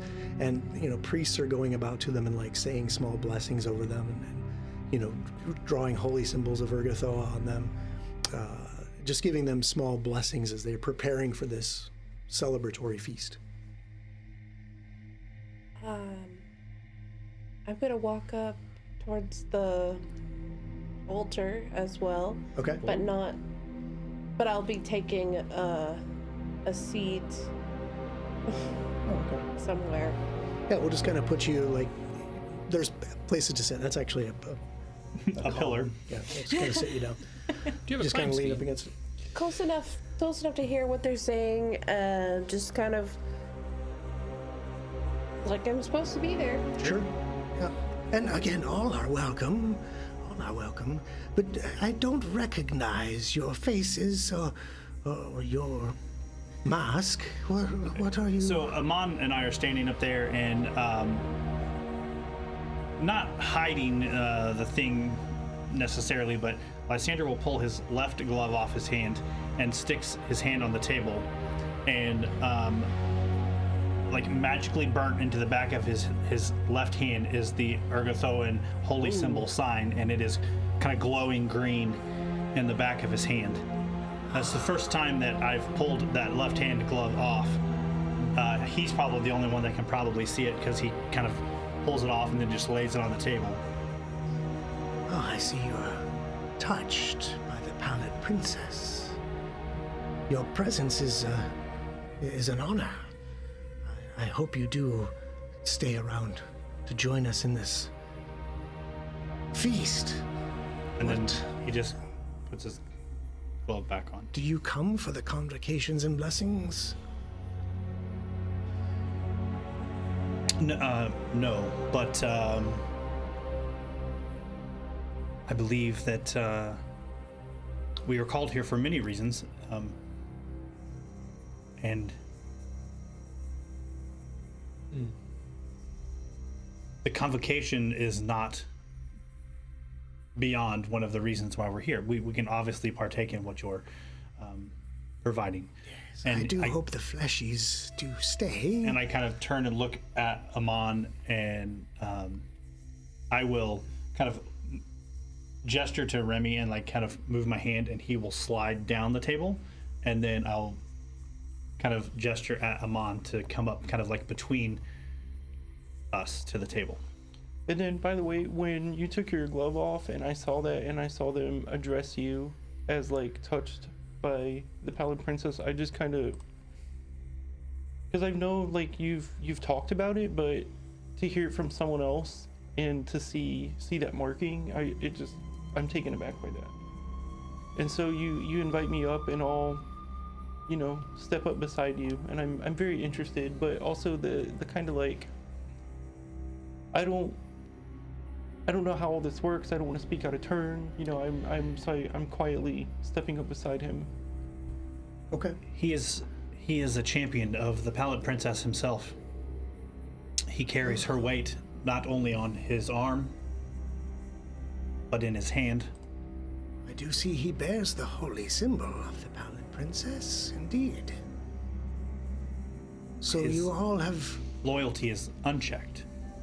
Yes, this goes without saying, yes, but again, it's just odd to see so many newcomers. You see, we've had a bit of a falling off of our congregation lately. Those you see are our most steadfast parishioners, but I'm curious why so many of you are coming so soon. Was there a flyer that you saw? Did I Mert, leave something? Did you grab that letter? I did, yeah. And I'll kind of turn around and I'll be like, Mert, do you have the letter? Yes, one moment. Yeah, I'll make my way up and dig through my bag and pull it out and present it to her. Okay. Oh, I see. Yes. I responded to this Nathnelma a few days ago. I believe I had a courier deliver it to her. She wanted inordinate amounts of shadow ash. It's such a silly, bizarre request, really. She's a distinguished academic. I assume she needed it for some research project or other, but sadly we don't have the wherewithal to even create any.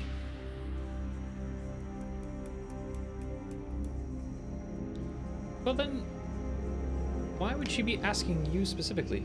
Could you tell us a little bit more about what is required to create it? I understand it's extremely valuable and rare. It is, and quite honestly, I don't even know myself. It would have to go to the temple alchemist. Bartholomew, if you could come here, please. And another ghoul turns, and as they're he's approaching the table. As this is happening, 4 more acolytes in the white robes come into the building, and they've got their heads down and they're kind of moving through the people, nodding to them, and they're coming up towards the table to participate as well. Hey, Patrick. Yes. So I know that as a champion. Talking about your aura situation? Yeah. So if other people would be able to detect, other followers of Urgatho would be able to detect my aura, but would I be able to detect them if they're followers? If they have a champion's aura, but you do not sense that from this person. Okay. It's a good question, though.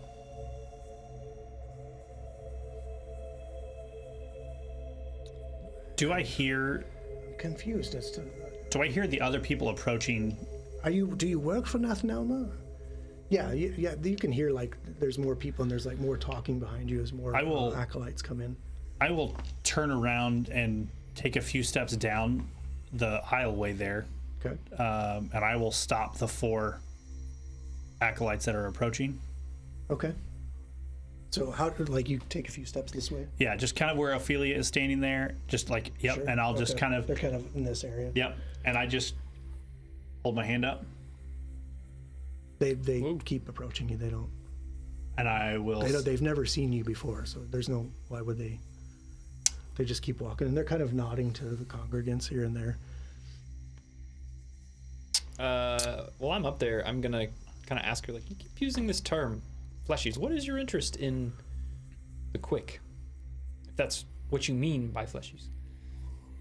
Well, they can be delicious, but our feast is already prepared. It's just so fun to watch the fleshies indulge in the hedonistic pleasure of gluttony. You understand, don't you? I suppose I understand. I wish I could understand. She just kind of like glowers at you, like you clearly don't understand. I haven't tasted anything in years. Yes, I assume you would not have. Makes sense. Ghost. A different kind of hunger. So yeah, they continue to approach Lysander, and as they do so, you do notice that underneath, like the clasp of their cloaks, you notice one of them has this silver spiral, like this, on their neck, and they notice you looking at it, and they kind of like shake it down into their tunic. Did I see that? Nope.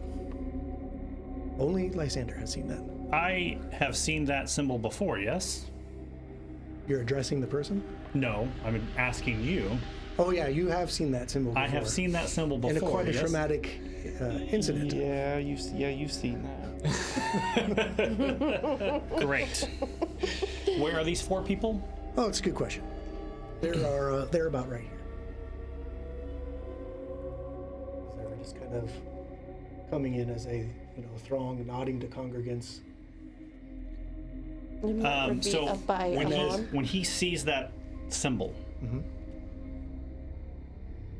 you see that green kind of tint and the mask turn red, and you see he reaches both of his hands up and he says, I don't know what you're here to do, but you will not destroy this place. And he raises both of his hands. Oh boy. And I will cast Pernicus Poltergeist. Sounds like you need to roll initiative first. Right there, baby. You can scoot me up too, but to the table too, because I was kind of up there chatting with her. Oh, you were? Just to be fair. It's like, I don't like where I am. I don't want to be there no more. Were you now? I don't want to be there no more. Chatting with the priestess. I suppose you were. We did roleplay that out, didn't we? So, let's talk about Just some trying to be initiatives. Fair. I could probably still get as there we go in like an action or two. But... into some combat. Again. Okay, so I'm going to roll some for my guys. So give me a minute. You guys get your numbers. Hold them to yourself until I ask for them. Got it. Because I got a lot of numbers to roll. Okay.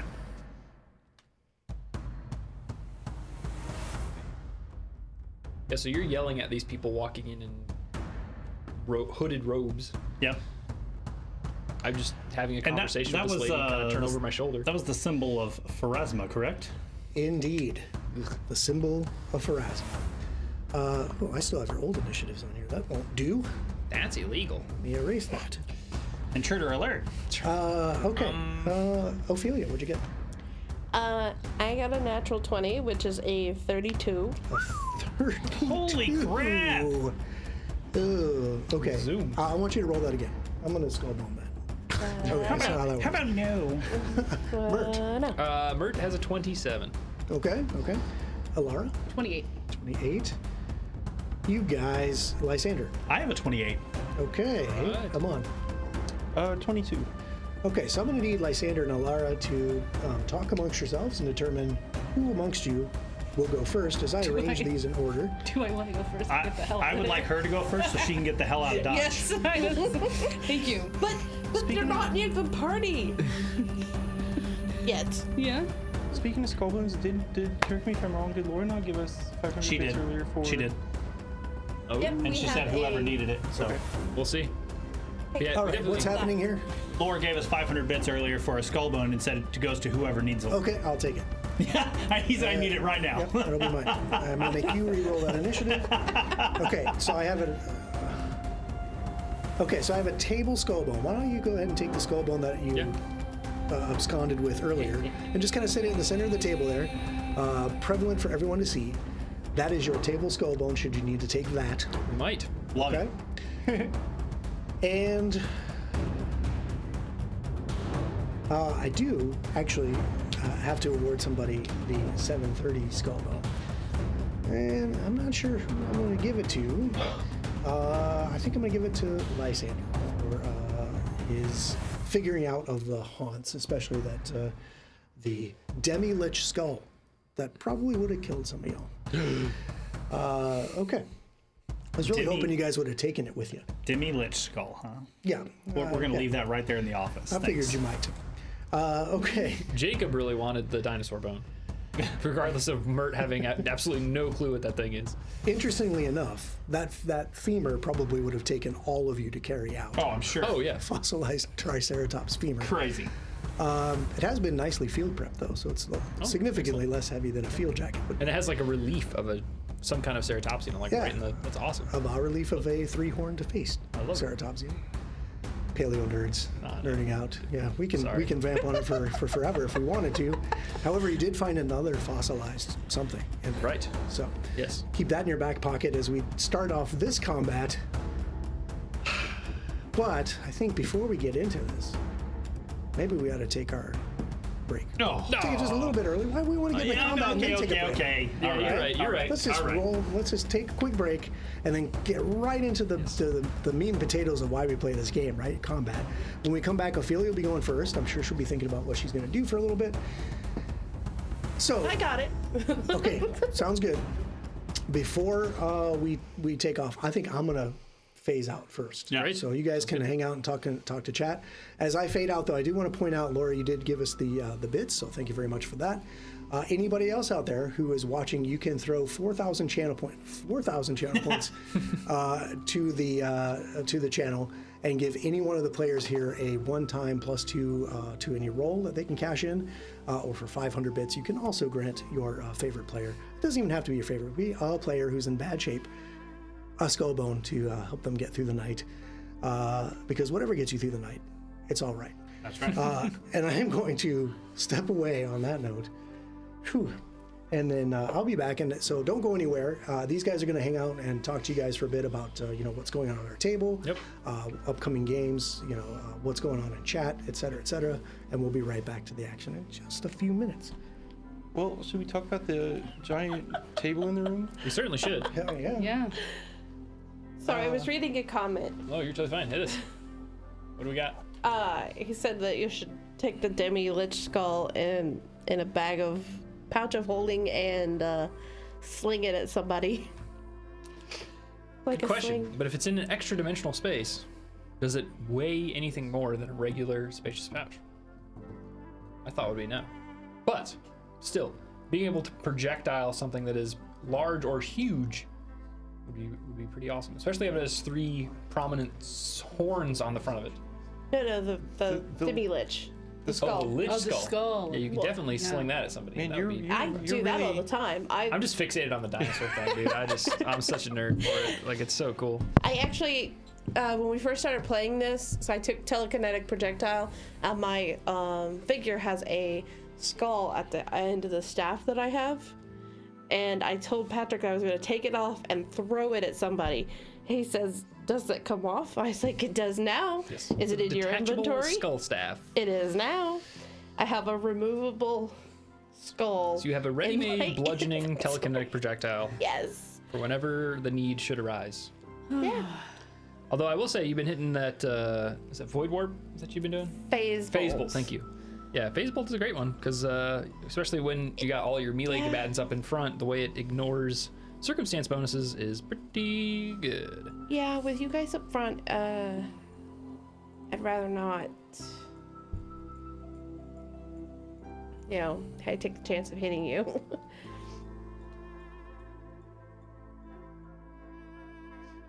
Kind of peeking over some of these other comments. Yeah, it's good to see some. How many times do GMs have to practice names in advance so it doesn't sound like a question? I know that feeling. Yes.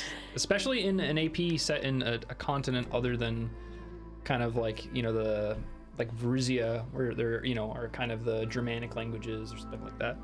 Like I struggle with some of these, you know, in Garun, which is like, you know, Galarian's version of Africa. I struggle with a lot of these pronunciations for like, you know, maybe analogs to things like, you know, Arabic or something like that. It's not in my wheelhouse because I'm not a speaker, so it's interesting to kind of you have to spend a little bit more time looking over them for sure to make sure you know what the heck you're saying and not totally butcher it. I mean, everybody butchers stuff from time to time, but it's fun. Do my best to give like a faithful representation of that word.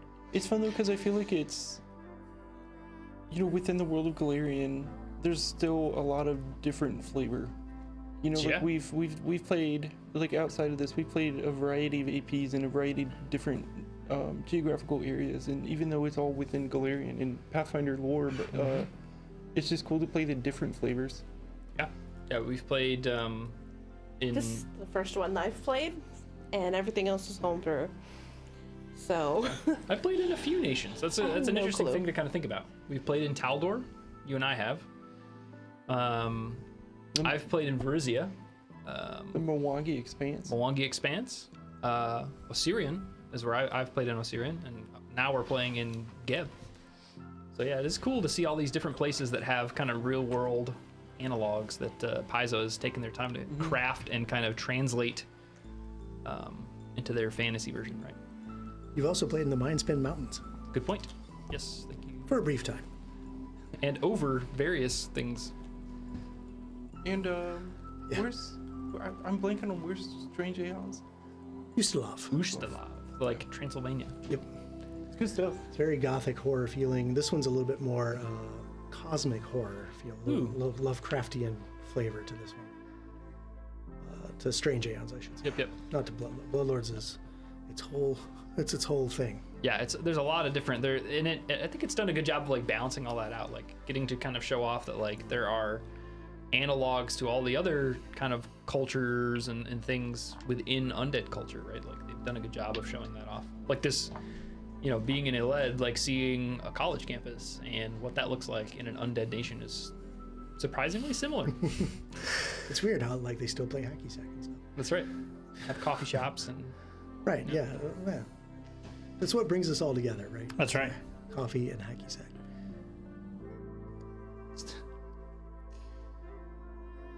Okay.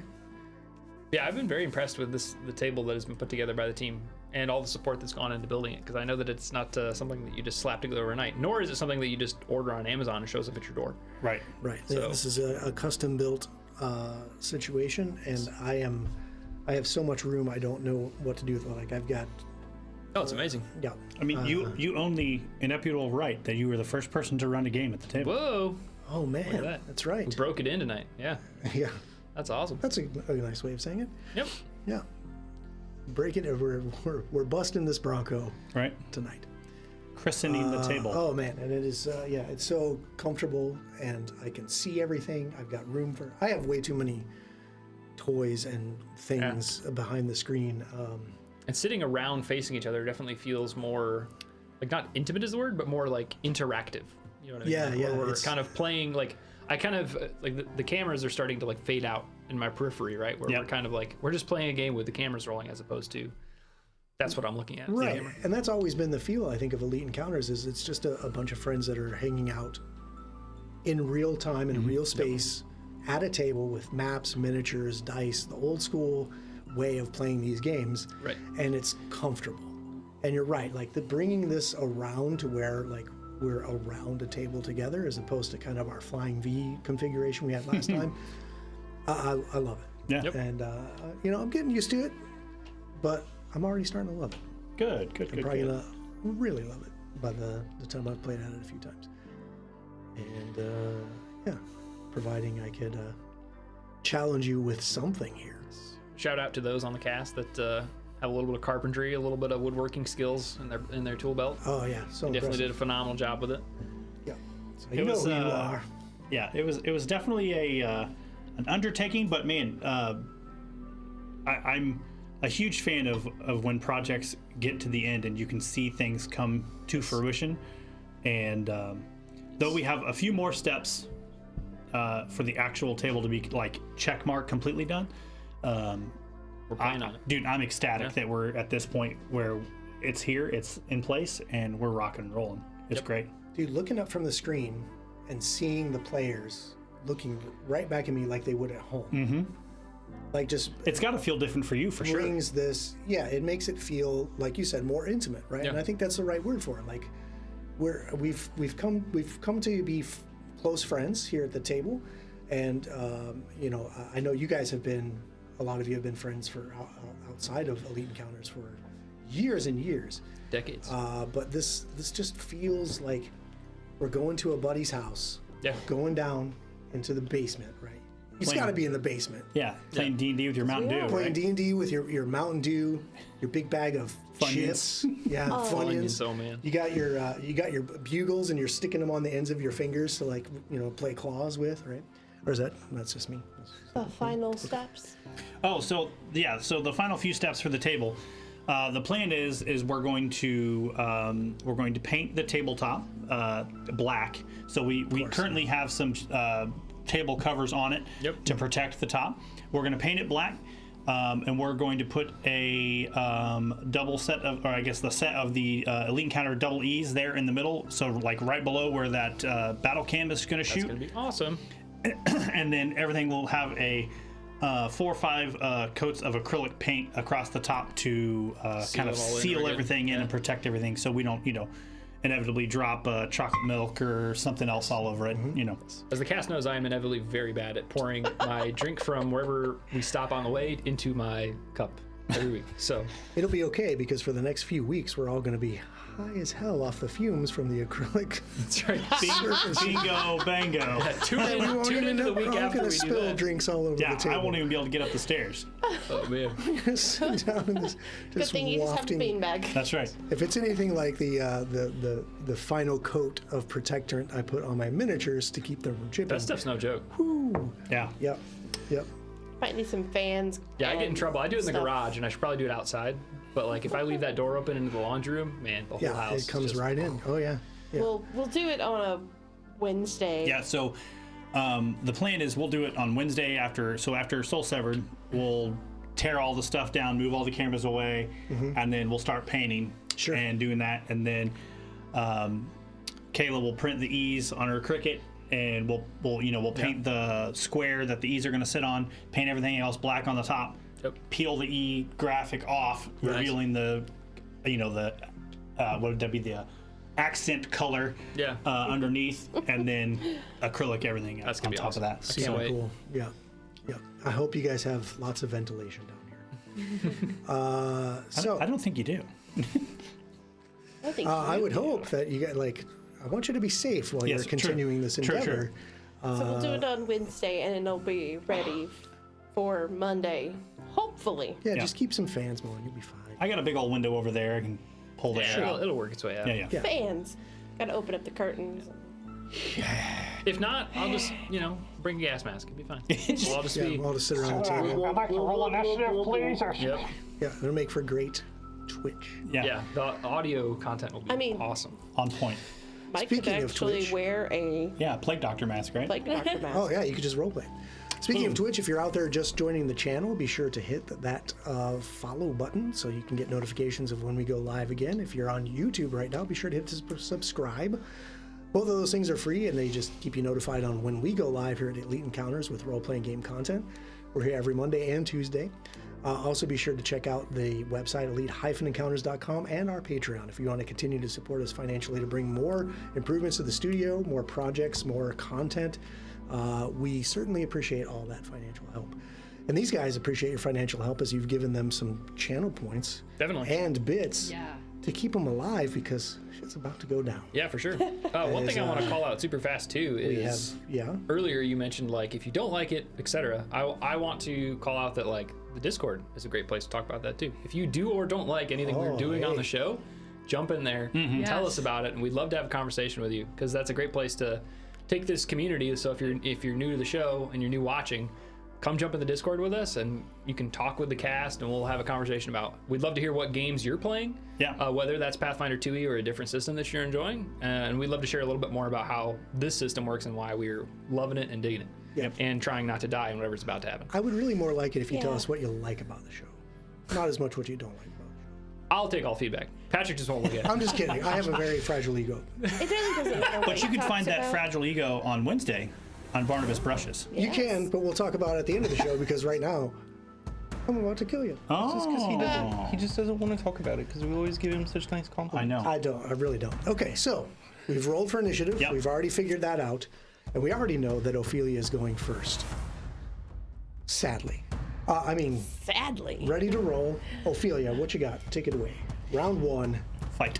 As these 4 figures have come in, wearing the same robes that all the other kind of lower acolytes in the temple are wearing. Like they fit in. Except for one thing. Lysander has decided that these people are not allowed in a temple to Ergothoa. Seems legit. And knowing that he would never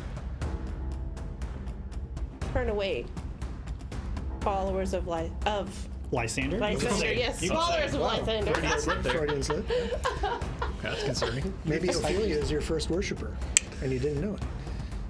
Look, we had this discussion last week. Not all of us can be bloodlords. Some of us can be gods. Oh no. I think it went the other direction. You gotta be alive to be a god? I'm alive. Okay. I don't know. Ask Geb. That's a good point. What you got? Okay, the first one. The first one, okay? The one with the sword way up high in the air? I'm not within 30, am I? No. No. Look at that. No. Okay. I'm gonna This new step town shop. right beside, I'm gonna take a diagonal out from behind the pillar, Okay, so to here. and I should be within 30 of that guy. 5, 10, 15, 20, 25, 30. You are with the sword raised high in the air. We'll call her Valkyrie. And I am going to cast Void Warp. Get her. Okay. Now, what does Void Warp do to me, in theory? In theory, it harms your life force. Oh, Seems right up your alley. what if I don't got any left? Okay, so 30 feet, I need to make a basic fortitude save. Correct. Here we go. Basic fortitude for this person. It's a 24. That is a fail. Well, I mean, it's a 24. So I fail. So what happens? You take 5d4 Oh. void damage. Ooh, I don't like it. It's just, you should have critically failed. It would have been way better. I'm going to disagree with you there.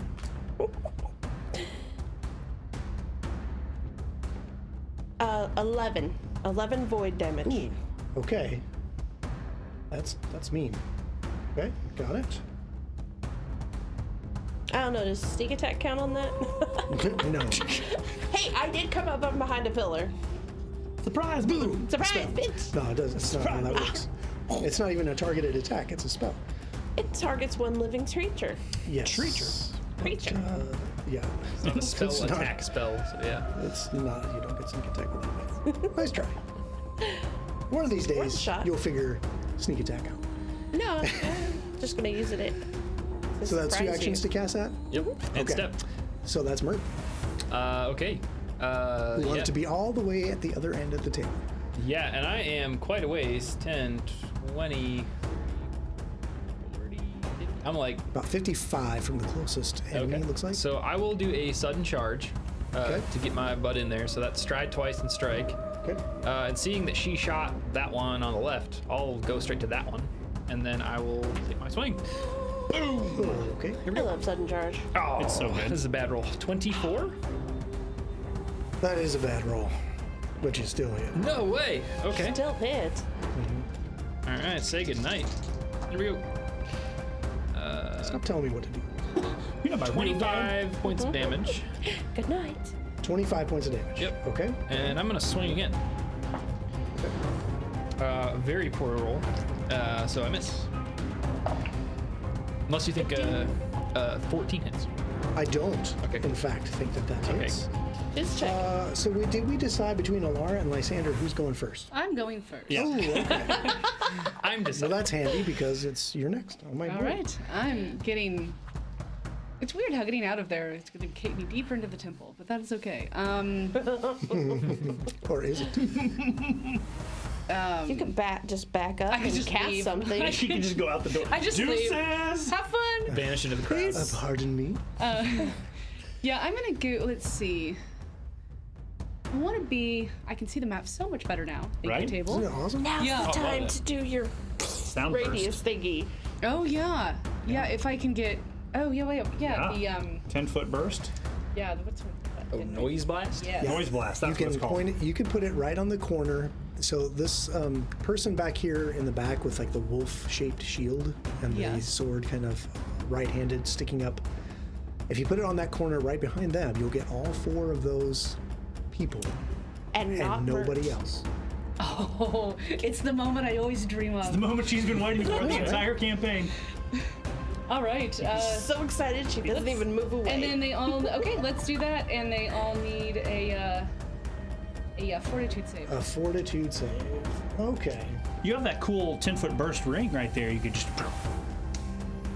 I do, but it's instantaneous, so I'm not. It doesn't make a lot of sense to put it on and let it back off. Now, if it was persistent, Yeah, sure. Yeah. like I think you were talking about pernicious Sure. poltergeist. That would We're getting That there. might be there. Skeletons. We're getting there. All right, so let's do some fort saves. We'll start with the lady with the wolf shield. Ooh, 20. Nope. Start with on to the Valkyrie. Natural 1. Ooh! crit fail. You're about to kill people.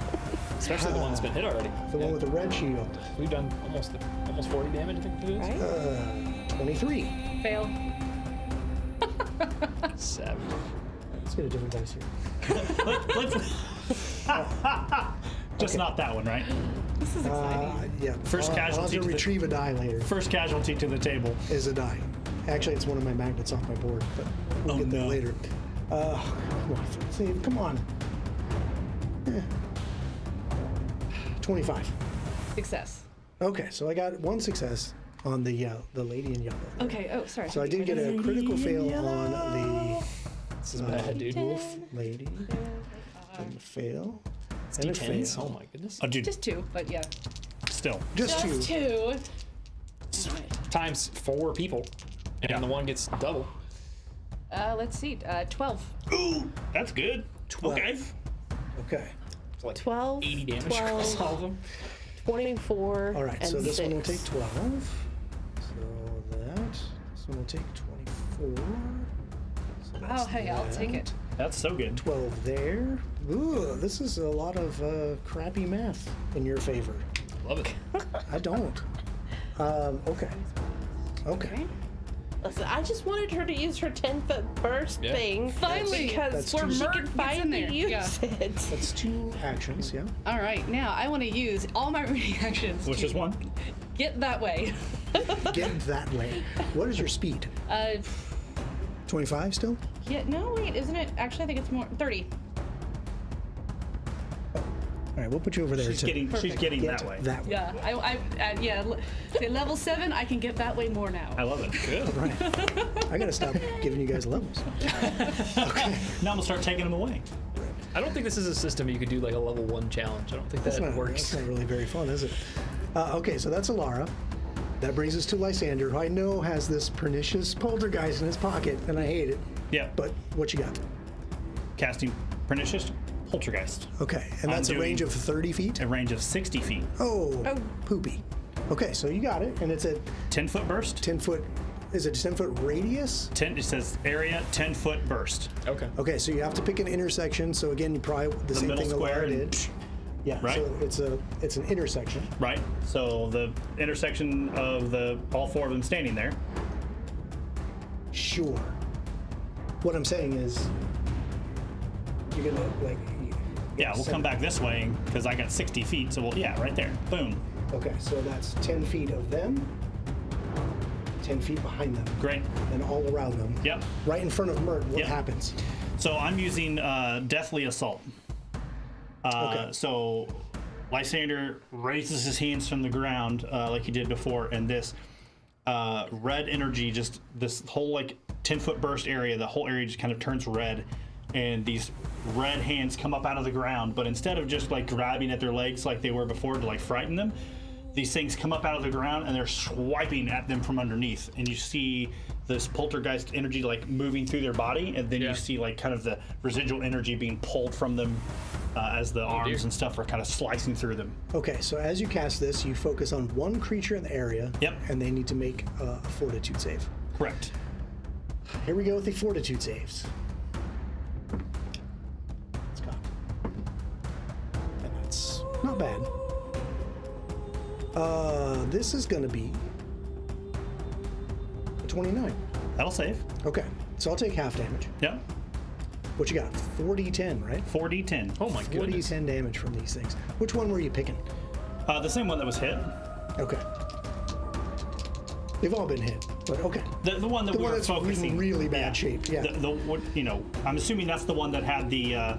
Is that the one that had the necklace Sure. that I saw? Sure, yeah. Okay. Well- That's the one. Yeah. Sounds good. Terrifying. Indeed. 4d10. Here we go. I'm kind of scared.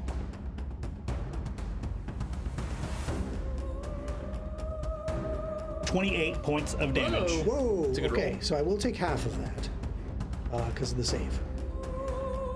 So that's 14. Ooh. Okay. So yeah, these horrible clawed hands do that. That's 2 actions to cast that, yeah? Yep. What is your third action? My third action, I will.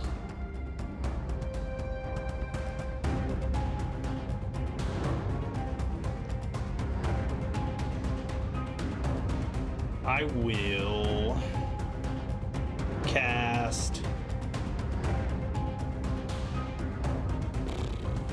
Yep, that's what I'm gonna do. I don't recognize that spell. I will cast Armor of Bone. Armor of Bone. Okay. So one action, he reaches down, grabs that pouch that he keeps all those bones in, and just throws it out in the air, and it kind of vanishes into oblivion. And you see all these bones kind of start swirling around him, and just kind of like start plating pieces of armor on his body. Very So cool. It's such a cool one. Okay. Now it's some of these cultists' turn. I want you to know I picked the wrong ability, but we'll roll with it. For Pernicious Poltergeist? Yeah, That's okay. Think about it next time. I will. As they immediately spread out. Yeah, as they immediately go. Okay. So. This is what I Stay was together. after. I have a spell for you. Yeah, So stand still. the one in the back. Still.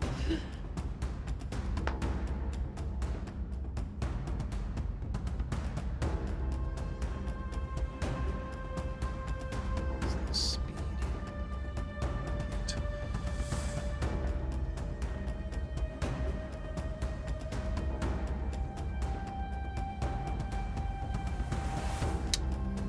This one in the back will kind of run out of the circle, around the side, right here. And they'll come up and they'll touch one of the congregants that is there like just for the feast. And when they do so, this golden light like bathes their hand, touches the congregant. A skeleton Wait. And the skeleton just crumbles to dust right in front of him. So 2 actions move over. That's illegal. You would know. Sound the alarm. My turn? Yes. Okay.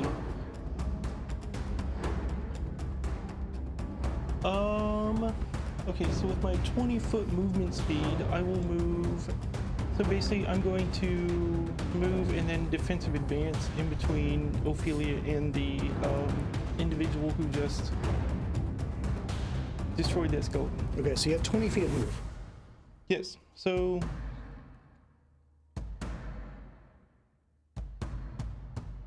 Yeah. So that's going to be 2 moves to get there.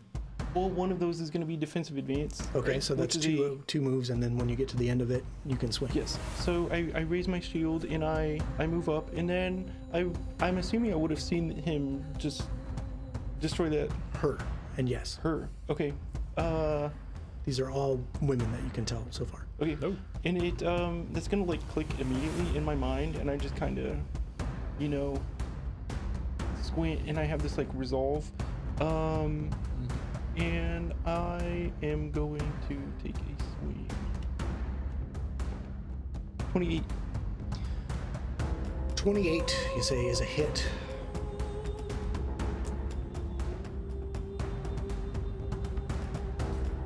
$15 points of damage. 15. Okay. Your Kopesh digs into her flesh beneath that robe. That's all 3 actions. Yep. All right, that brings us to another one of the cultists. So same idea. And just right in front of Alara, just reaches out and touches this zombie. And just as she's looking in your eyes, just lays her hand on the zombie. That golden light appears. The zombie just crumbles to dust. Dude.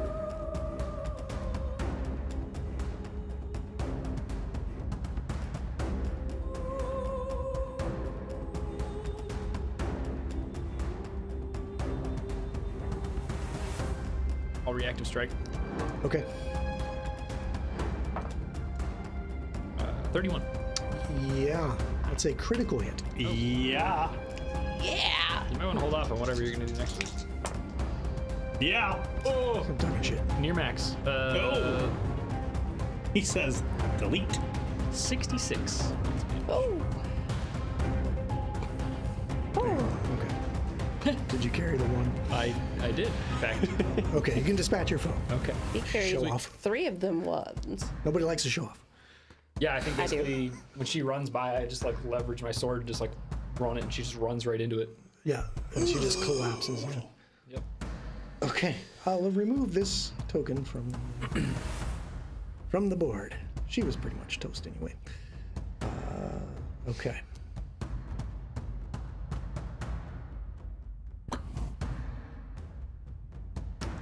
Okay, and now this figure in the back.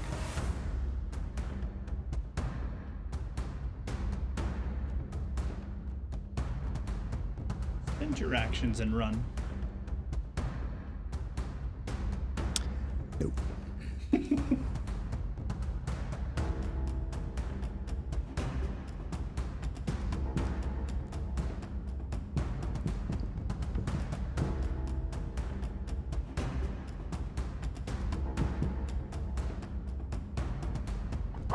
Okay, she's gonna come where her fallen compatriot was. Lay her hand on another congregant, and the same thing. Just holy energy, vitality energy glows in her hand, touches the defenseless creature, and they just crumple into dust. As undead creatures, when they're killed, are destroyed. Ooh, round 2, Ophelia. The one that Amon just stepped in front of to defend me. I am going to cast Worm's Repast. I will need a fortitude save. Okay. How's about a 15? That is a fail. Okay. Oh, hold on. That is a critical fail. Oh no! That means Shit, it is a critical fail. so these little black tendrils of worms start Here we coming go. out of her flesh Yeah. as she takes 46 piercing, well, times 2, and a d6 persistent piercing. Well, it's not a critical. It is a critical. God damn it. She Okay. critically failed. And damage, she is okay. also slowed 1. Get wrecked, noob. Okay, the how's that person persistence. The persistent is only 1. Persistent isn't going to happen yet. That'll happen at the end of their turn. So we'll roll that later. So what's the So- initial damage? 18 times 2. Whee! That's 36 points of damage 36, yes. as these black worms good are now rolls there. burrowing all over this person's exposed is- flesh. Flat-footed or off guard. And slowed 1. And which one is that? That's the one that Amon is toe-to-toe with right Okay, now. great. Okay. That's 2 actions. That is 2. I am going to pull out my I'm gonna pull out my star knife. Nope. Interesting. Mert. I will move up into a flank Scratch position with that, maybe Ilara I'll start. on the one on the other side. And as I go, I'll take an action to put my bastard sword in one hand and draw my gaff. Okay. So there's 2 on the way. Yep. And then I will attempt to trip with that gaff to knock them on the ground and prevent them from doing more laying on of hands on other people. Here we there you go. 4 on the die. I think I'm gonna skull bung that. Ooh, here we go. Same skull. Wow. Okay. Here we go. Gotta roll better than a 4. 17 on the die. Hey, So that is way gonna better than a 4. be- Yes, certainly is. And I am adding the item bonus to it, so that is a 33. Okay. They certainly do trip to the ground. Okay. And you can do a d6 bludgeoning damage on the way down. 4. That's me. Move, draw, trip. Okay, got it. Alarm. Basically spin that club around with that spike and just drive it into him and yank. Oh, you're behind. Crap. I don't know that one. No, I was. Yeah. You know what? That would still keep her down. Alara's going to cast Laughing Fit on her. On the one that got tripped? Yep. You ain't getting up ever. He's already tripped. Okay, Laughing Fit. This is a will save, if Yep. I'm not mistaken. Okay. All right, come on, guys. Like you've been rolling so bad. it You've was been worth it. shitty over here. Come on, what you got? 24. No, fail. Ah, okay. You're slowed 1 and cannot use reactions. Okay, slowed 1. I like that. So that means your turn is stand up and one other thing. I think we had the same idea. It's like, Yeah. stop with the badness. Slowed 1. And I think they Okay. got a handle on the other side of the room for the moment. So Slowed 1. Assistant something. And then I'll put guidance on Mert. whoa. Okay. All right, you guys are having too much fun. Lysander. Can I see the one in the yellow robe there? Center to center, no, because there are some pillars in your way. Okay.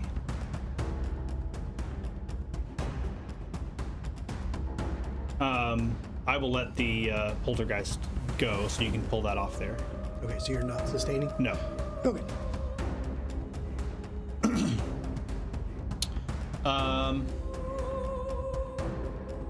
Things are cool. I get some for at home. Right. Okay, so the one that's down here with, let me think here. You just whacked that one on the ground, right? So.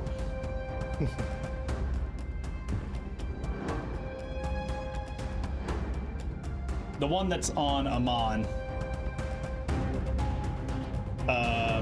I would like to cast Enfeeble. Enfeeble. Fortitude save? Fortitude save. Get to try out all the living creature spells. I don't know what you're talking about. Yeah, you get to have fun with these things finally, right? Right. See, aren't you glad you came to the Palladium I am. so that I can roll a 5 No. Fortitude save and get a fucking 16?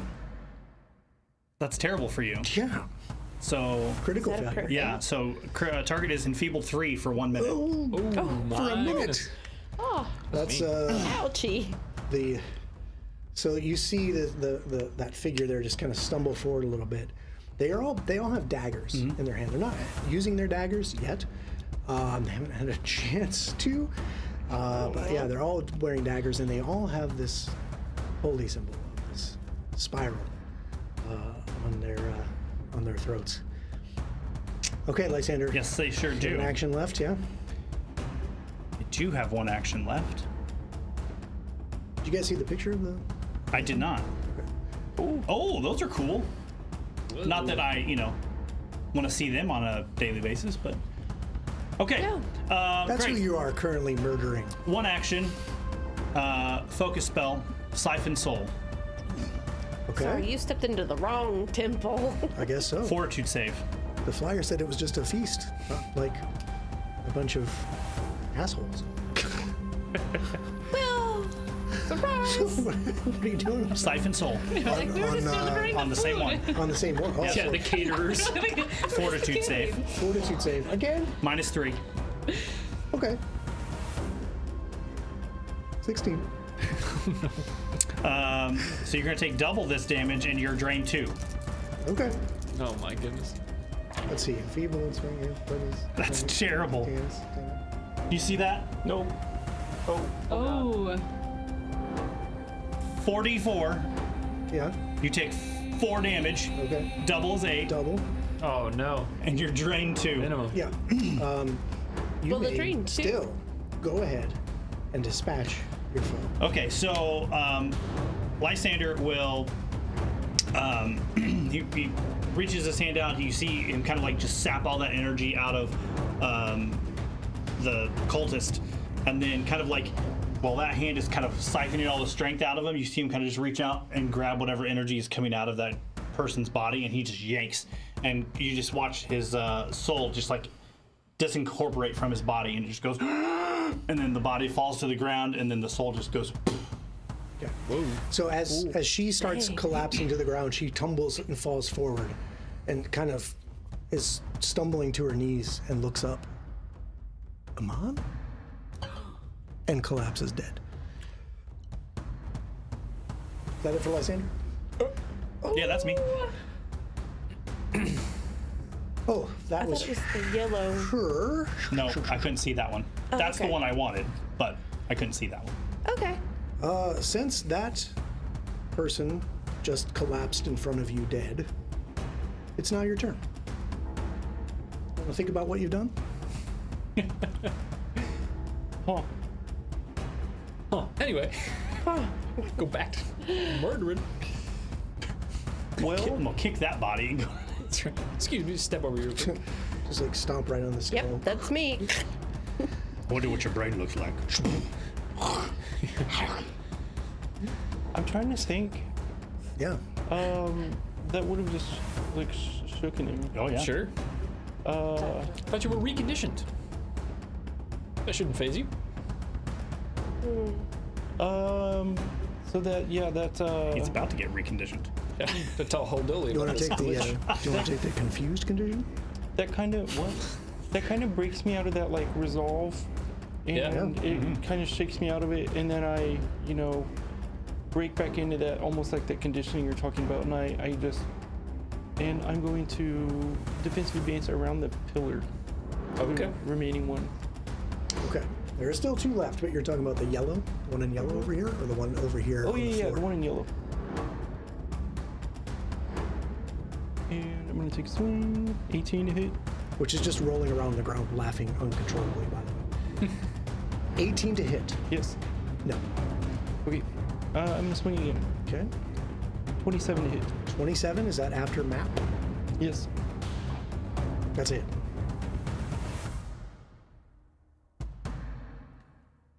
$21 points of damage. Ooh. Okay. That's pretty good. All right. Now the one on the ground is just rolling around, uncontrollably laughing. They're slowed one. They can't do any reactions. She's just... and then just touches Alara. Actually, she doesn't even need to touch Alara. She's going to do a 2-action heal. Yeah. Oh, yeah, 2 actions. Heightened. Oh, dear.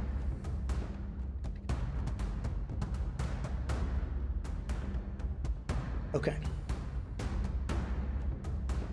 Let's take a look at their level.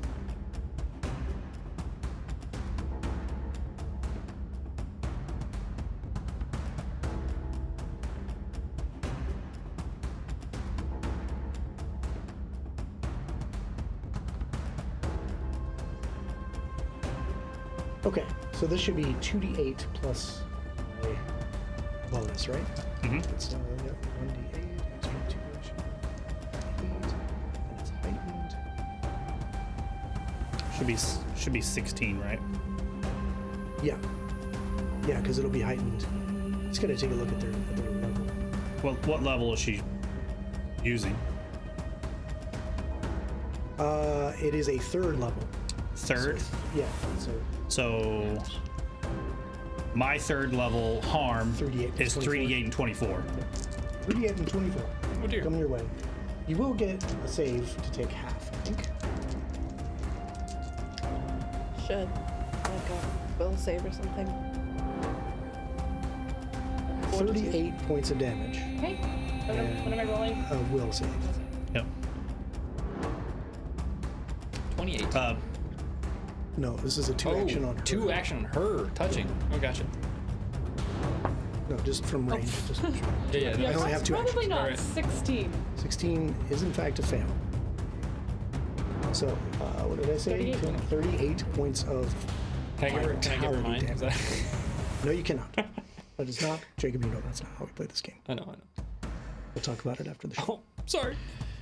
It's gonna be a long ride home. Okay, so that's her 2 actions, rolling around the floor, laughing, and sending some vitality energy your way. Laugh at that. That's bad. This one over here.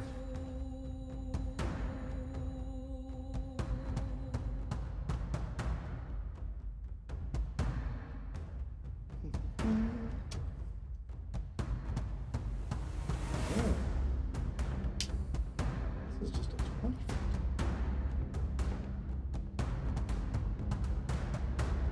What you doing over there, bud? Measuring No, no. What for? for reasons. Sorry.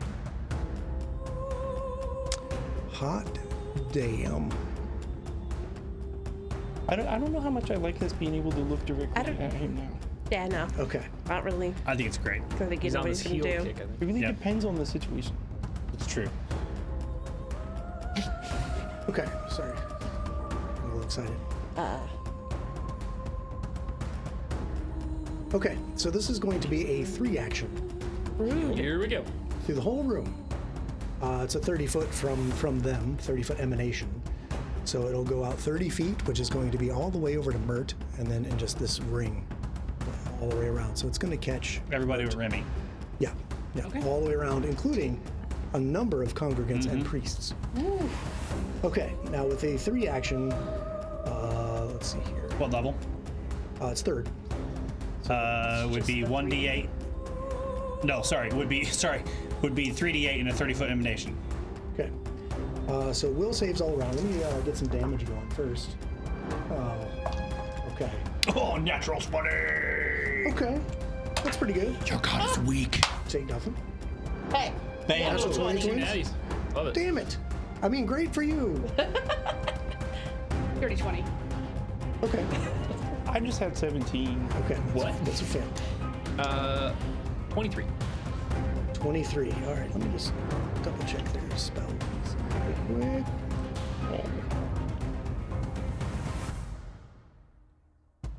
23, you said? Fail. If you get 24 or less, you are failed. So 20, 17, 23 Got it. failed. You all take 12. Okay. The natural 20s take none. And a whole number of congregants Fall. drop dead. That's Just bad. including a couple of the priests. Yeah. Let's call this.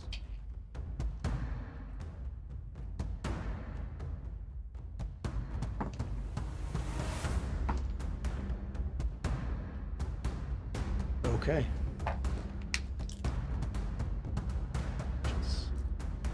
Ophelia.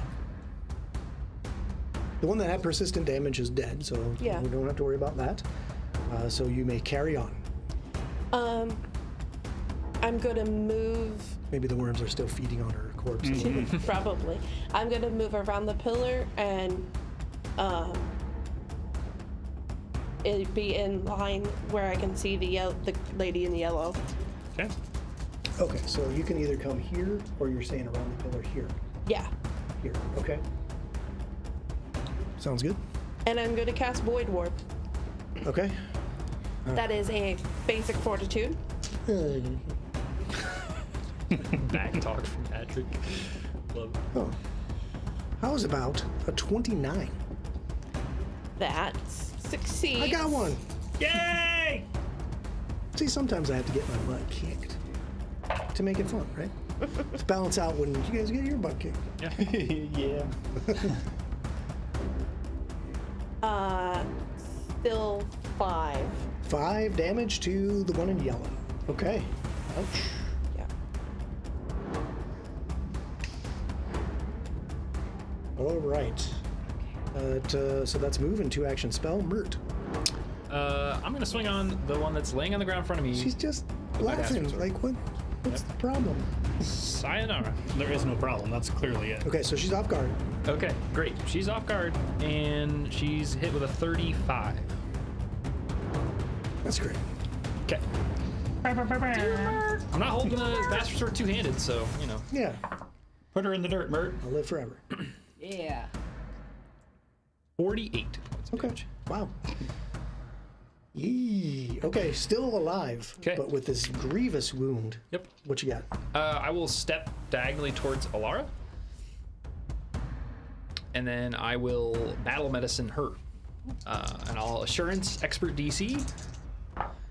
And you are going to get 27 back. Oh, nice. Thank you. Yep. Okay, now that you feel nice and healthy, Alara, it's your turn. Right. I do. I don't wanna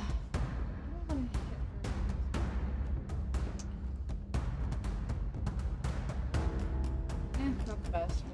Oh, yeah, that is. Never mind. Well, if it goes off. Okay. Let's. Do I need? I'm gonna do telekinetic projectile on her. On the one on the ground in front Yes. Yeah. Do I need? of you? Okay, there's a number of things around. I'm sure you can grab like a plate off of the table or one of the yes. many Undead. bowls and things that are dropped onto the floor as these undead have collapsed in heaps of dust around you. All right. Let's. Come on. 19. She's off guard. Oh, what is? How much does that change it? That is a penalty to my AC, Okay. Okay. which means you hit. Oh! I Yes. was like, man, that's a bad roll, but I'll take it. Okay. You're so not used to rolling damage that you still had your dice put away. I know. It was like, This may come as a surprise to you, but you get to roll damage now. nice. Okay. Let's see. 10, 12, 13, 14, 17. 17 damage to the one rolling around on the ground. You may dispatch All right. your foe. Ooh. Okay, she's gonna take a I like the plate idea, so she gets one of the plates, just takes it, launches it, it just goes right through her throat. Oh, just this gout of Yes, and sprays on the like wall. as soon as it hits, like the laughing just stops. Jeez. Yep. Sprays Mert with some arterial spray. Odd job style. I love it. Okay, 3 down, 1 to go. Do you have an action Oh, left? that's right. I guess I do. Let's see. I haven't gone yet. Let's Correct. do guidance on Lysander. Okay. And it is Lysander's turn. I will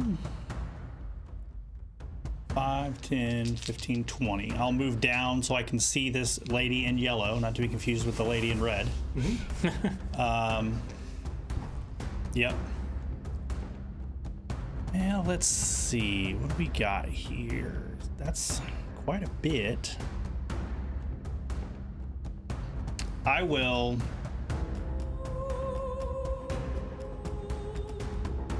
Yeah. I will cast a 3rd rank harm at her. Okay. So 3rd rank, 2 action Yep. harm. I need a will save against You sure that. do. You sure do. This is big time. Natural 20.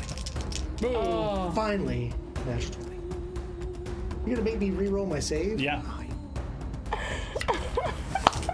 we'll get that. Okay. Natural 20. You've done it before. You did it last week! Okay. Not as good, That's fine. but it is a 28. That still saves. Okay. So I'll still take half. But it's Yep. not a crit. That's correct. Okay.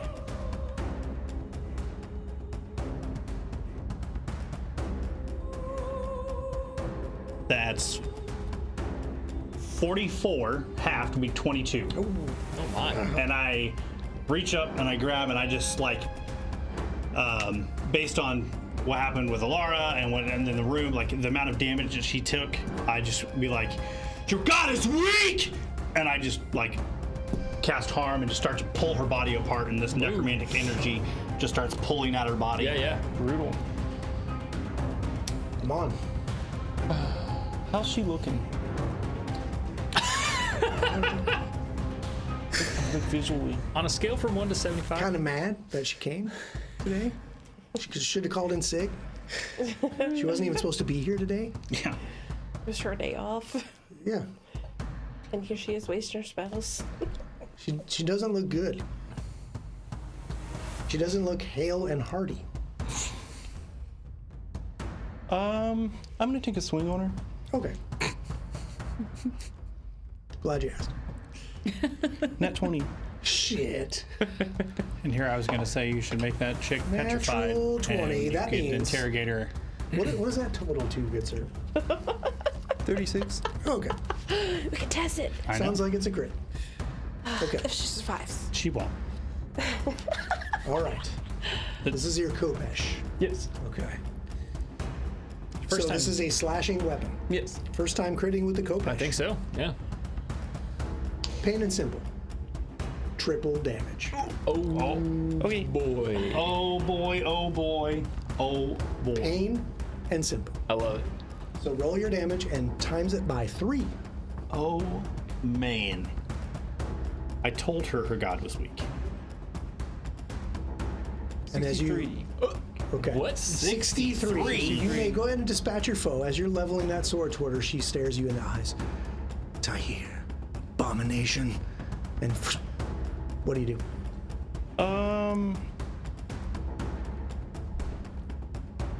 Yeah, so I steel myself and I'm angry and I just a really powerful slash. And as she falls, I will like she's falling, she hits the ground. I'll drop my Kopesh. And then you'll see my hand like that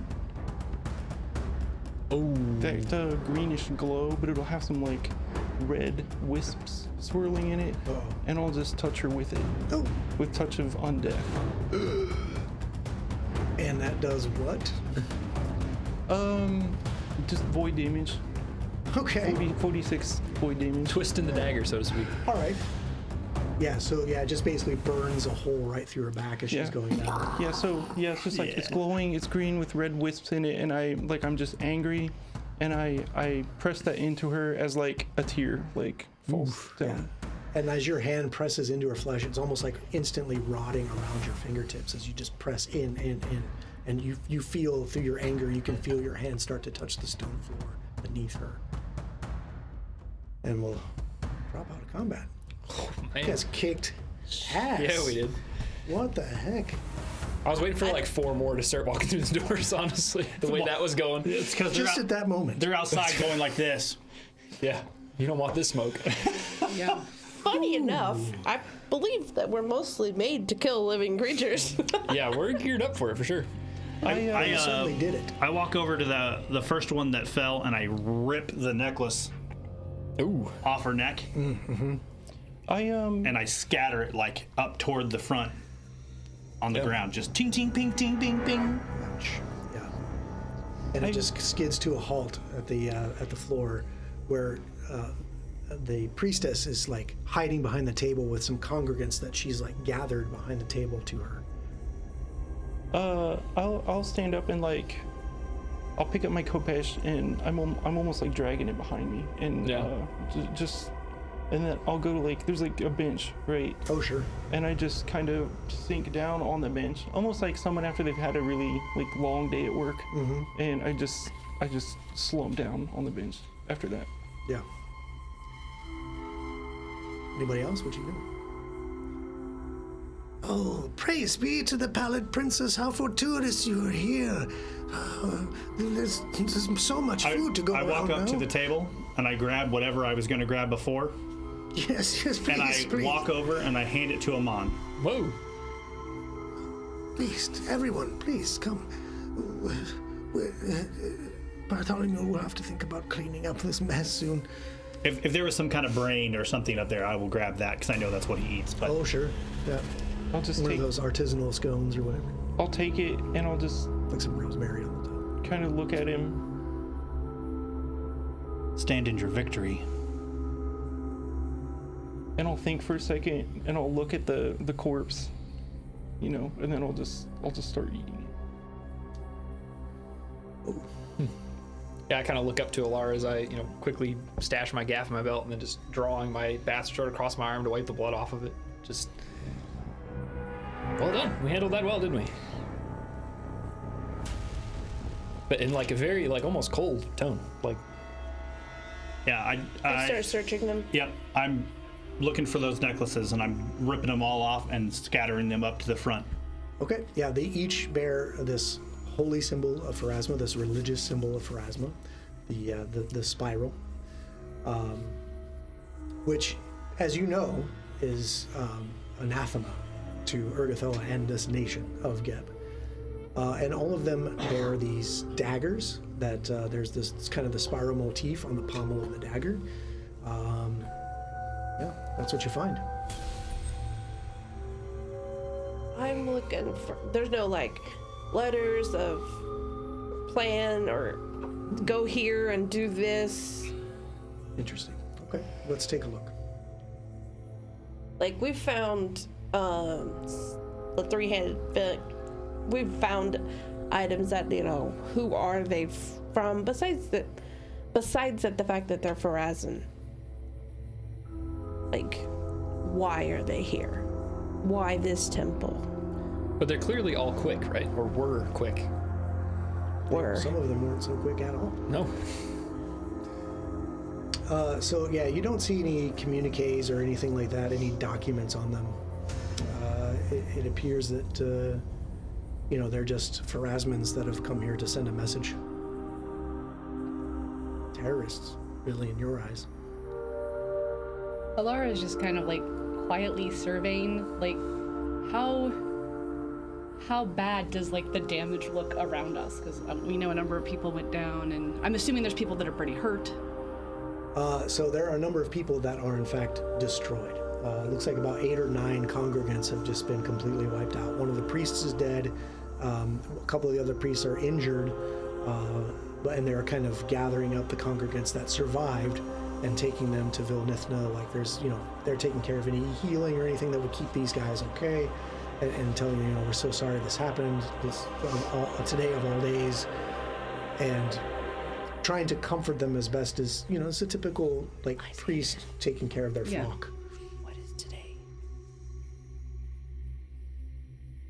What is today? Like the day of the week? The day of all weeks. The day of all days. It's Monday, don't. That's what we're playing Bloodlords. In Bloodlords, yeah, it's probably Oath Day. Yeah, I haven't been keeping a detailed calendar on you. I could probably go back and figure out exactly. Is what there day some it kind is. of religious day that's today? There's not. It's just that Okay, fact that that's they're what I having this meant. feast. Okay. I will go up with the ones that they're healing, and I will I'll expend all of my rank 1 and rank 2 spells to do heal or do harm, and With your training in religion and kind of your ability to assess the situation, you think one good 3-action harm would take care of everyone in one go. okay, then I'll do that. I'll cast that. And I'll And go. probably a 3rd rank. That's fine. Yeah. I'll Actually, go maybe up. 2nd rank.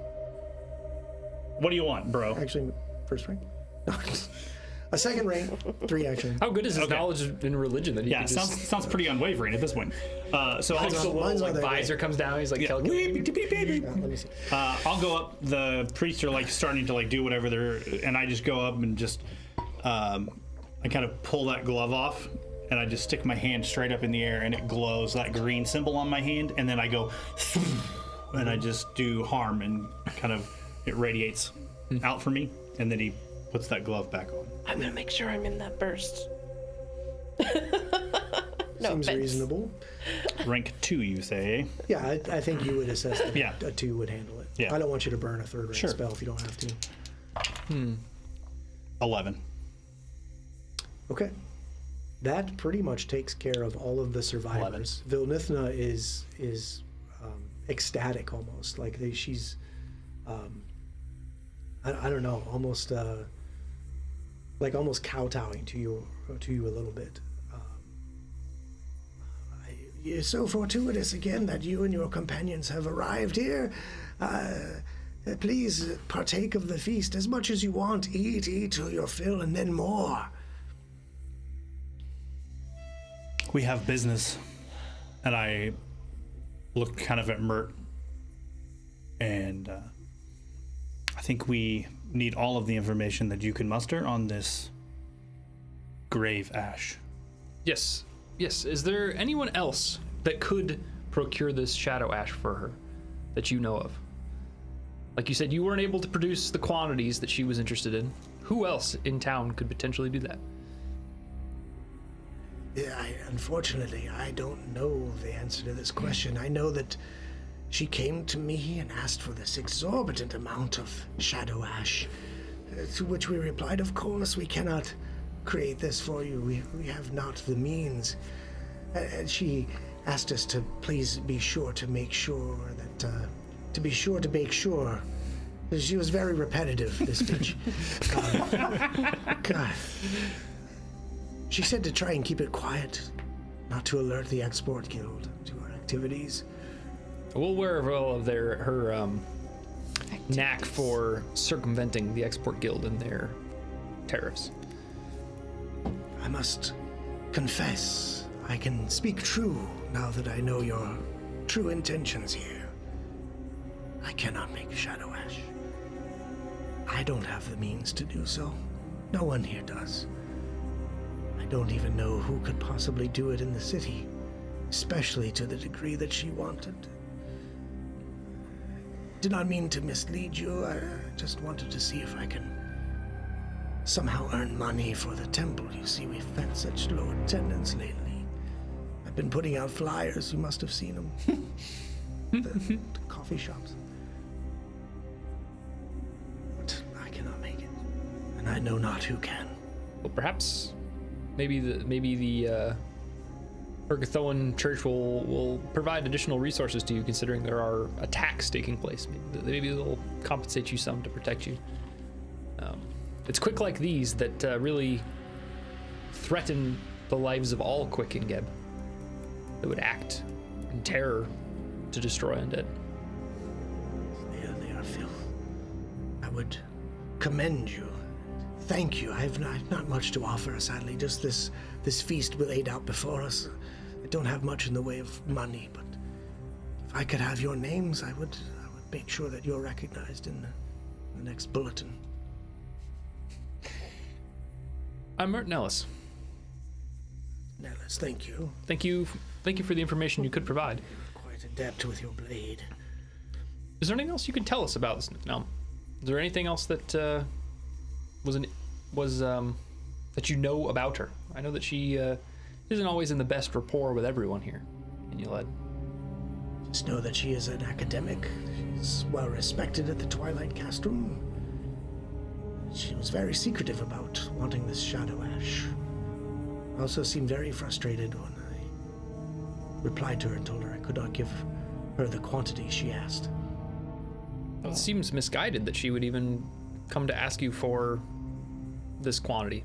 Does she not know how valuable and rare this material is? I'm sure she knows. She's highly intelligent, as I said, a well-respected academic. Sense motive. I don't know why she would come to me. You feel like she's telling the truth. She really does believe she's an academic, smart. Right. I've been sitting on the bench. You know, I finish the food Lysander brought me. I stand up, like I've just been kind of eavesdropping on the conversation. And Ophelia, where are those vials of dust we found in her office? I have them. I haven't quite looked at them yet. I'll take one and bring it to the priestess and ask, like, is this Shadow Ash? And I'll hold it out. She'll take it in her long clawed fingers and kind of turn the... She'll pop the stopper and kind of waft. No, I don't believe this is Shadow Ash at all. No. Okay. And then I'll take it and give it back to Ophelia. It would have been cool if it was. Right. Tell that to the author of the Adventure Path. Who has decided? Letter to the editor. Add more Shadow Ash next time. Thank you. Add more Shadow Ash. I think as the conversation is dying down and watching this interaction,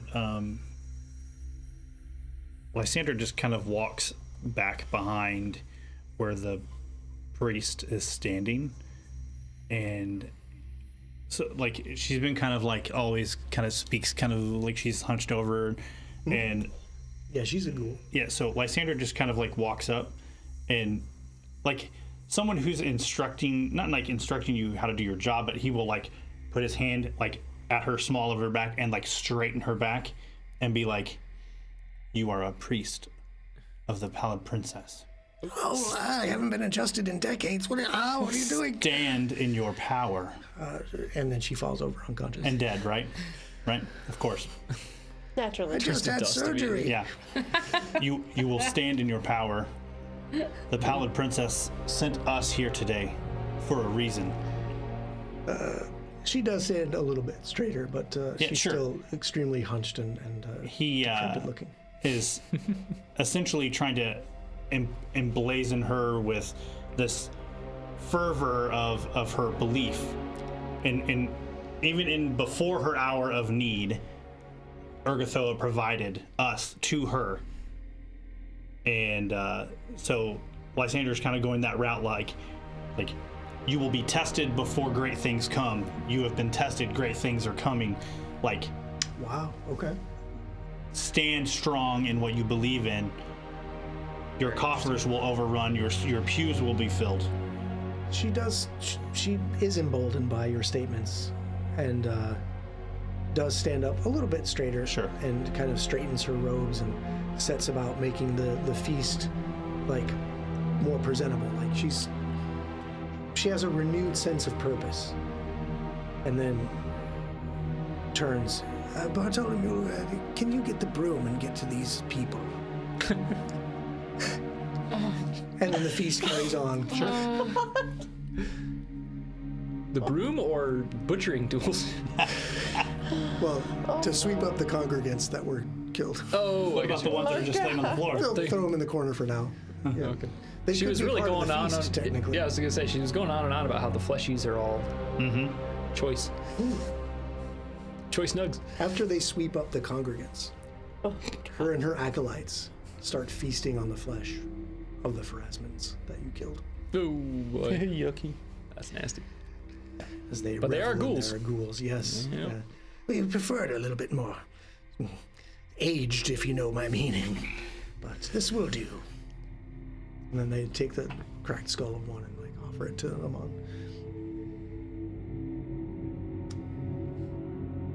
What do you guys do? After you eat their fill and yeah. Except the cracked skull. Take Is it some one of food. the? It might be one that recognized me. Ugh. Would it be? Sure. Yeah, I definitely pause before I eat it. Yeah, you're like staring at half of the You're dead face. you're having a difficult time reading my countenance. Yeah. And the feast wears on, and there is some sense of celebration. There's some sense of mourning as well, as you know, a number of their small congregation has perished. But you do end the celebration with a sense that maybe you've returned, you know, some sense of meaning and purpose to this small temple in your own way. Sounds like this is a bit of a dead end, though. I think And, that she has much information to share. But as the feast is going on, she's sitting down and talking with each of you and making sure, you know, what is your name? I'll make sure Yep. to recognize you. Do you each tell her Yep. your names? Because she never even really got to know. I mean, you said Lysander, Yep. I think, pretty early on. Do you give the name? Ophelia Ebenhart. Are you from the Mekatar Minute still? Oh yeah. Okay. Okay. She makes a note of that. I never heard of that. Is that? It's a small thing studying New Age necromancy. Yeah. Are you interested? Maybe we will talk. We'll talk after the dinner. Oh, Bartholomew, wait for me. That explains the crystal healing. That's all I gotta say. Do you give a name? No recognition is needed. Whoa. Okay. Well, are you sure, my dear? I'm sure. All right, and one unnamed ghost. Female.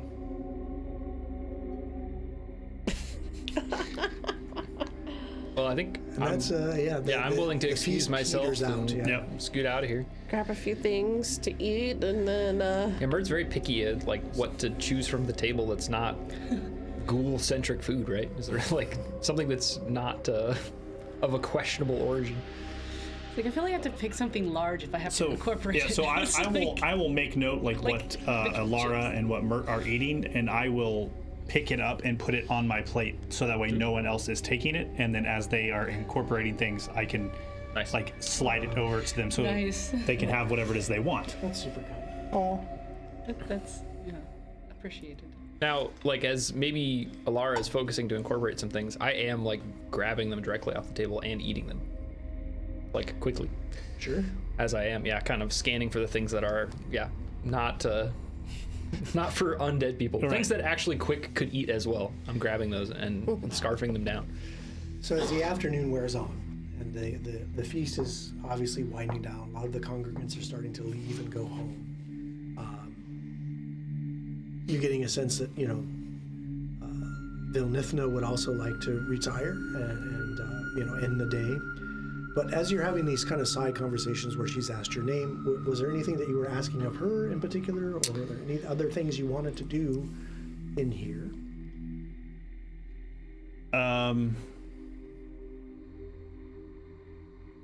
I think this is just is there another chamber to this room?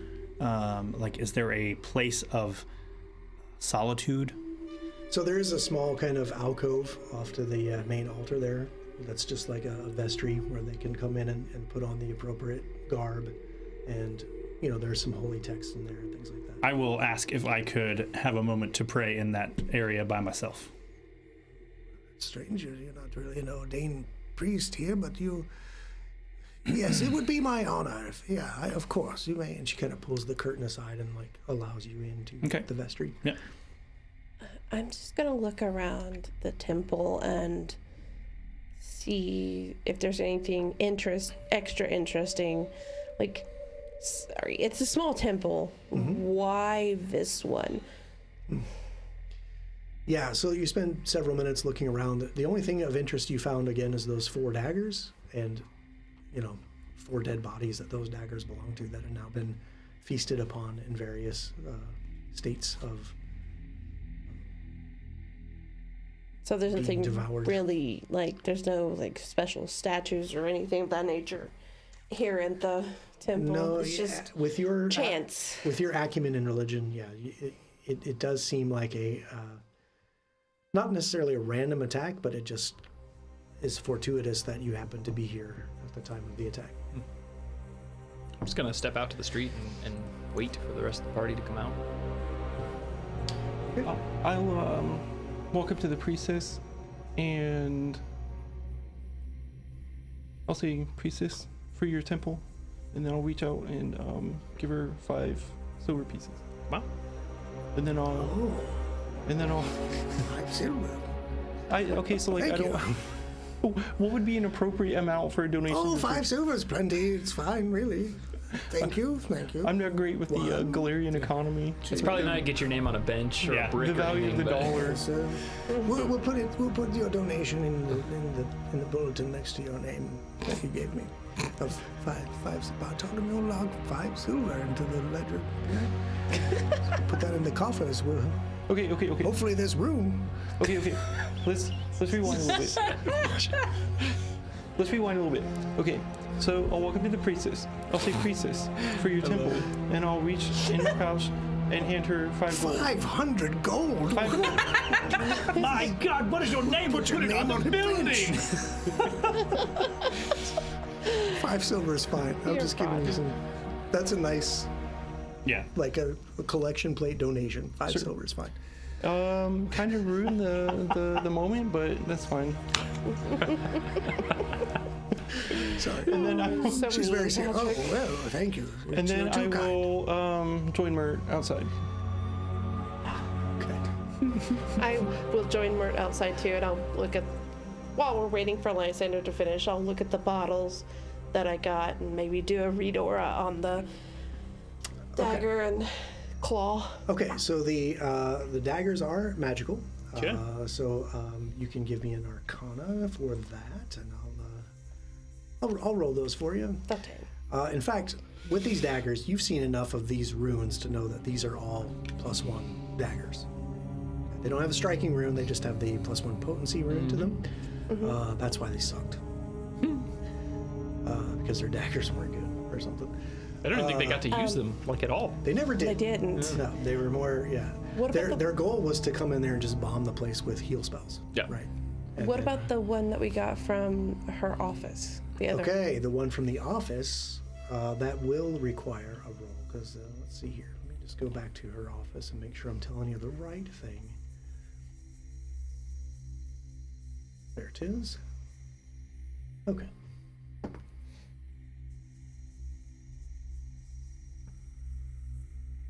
This is a +1 striking. dagger. Whoa. As you are doing, I suppose, read auras, the 2 bottles of dust. Now this is a pre-master item, but I'm going to give it to you anyway because it's in the adventure and I think it's cool, Yep. and I think one of you might like it. So let's pull up how to identify these just to make sure I'm telling you right on these. I want to play by the rule, right? Would hate for you to actually yourself. Shh, me too. Okay, so they just have the magical trait, so any school will do.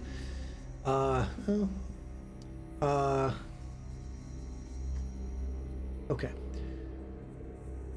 Conferring with your friends, these are both bottles of Dust of Disappearance. Whoa. That's cool. So this powder shimmers like 1,000 tiny motes of light, activating it by sprinkling it on yourself or a creature within range. Will cast a 4th level invisibility spell. Oh my goodness. With 1 minute duration. That's real good. Nice. Huge. Can't be negated or seen through by any spell of 3rd level or lower. Sweet. Yeah, it's an action to basically interact with it and sprinkle it on yourself to go invisible. I thought maybe you might like that. Seems Sneaky potion. seems right up her alley. Yeah. Well, don't drink it. You'll die. Oh, yeah. All of your insides become invisible. I mean, if you want to drink And it, then that's they, fine. Then they become your outsides. You'll end up Food just choking to falls death. into your abdominal Have you ever space. drank a bottle of dust? Get an infection. It's like that fad when people were taking tablespoons cinnamon? of cinnamon. Yeah. Oh yeah. Cinnamon. So you just run around like coughing like shimmering dust notes. Like,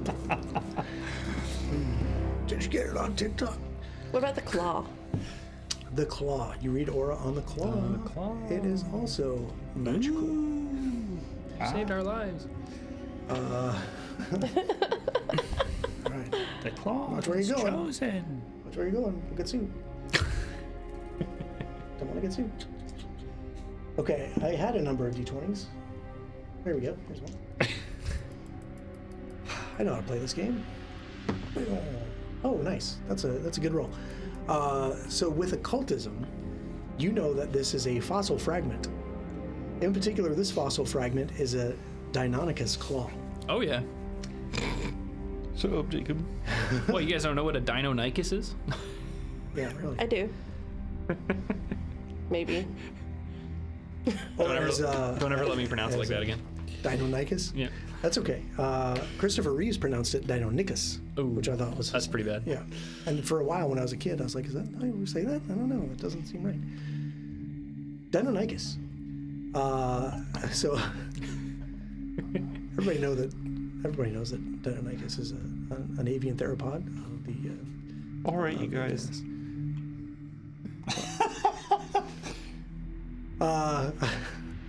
What clade is it in now? I'd love to know. This one was originally discovered in Montana, I think, right? Mm-hmm. Close kin of Velociraptor mongoliensis from Mongolia. But much larger. Much larger. Deinonychus is like the wolf to the fox of Velociraptor. Shut up. Oh my god. Welcome to our new show, Paleo Talk, with Patrick and Jacob. Stay tuned.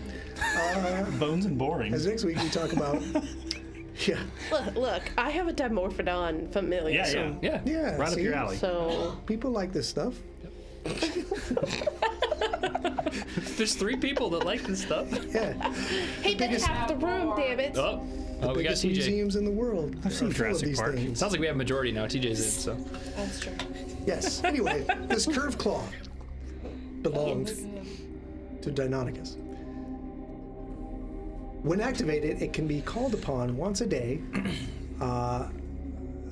to basically bring forth a skeletal Deinonychus. Whoa. Oh man. Nice. Yep. Is this a consumable It item? will last for 10 minutes. It said once per day. It is once per day. It's kind of like a Wonders figurine, but it's a fossil. I love that. Yeah. See, like, I'm really excited because it sounds really cool, but I'm also kind of upset because it's going to mean a whole lot more of this.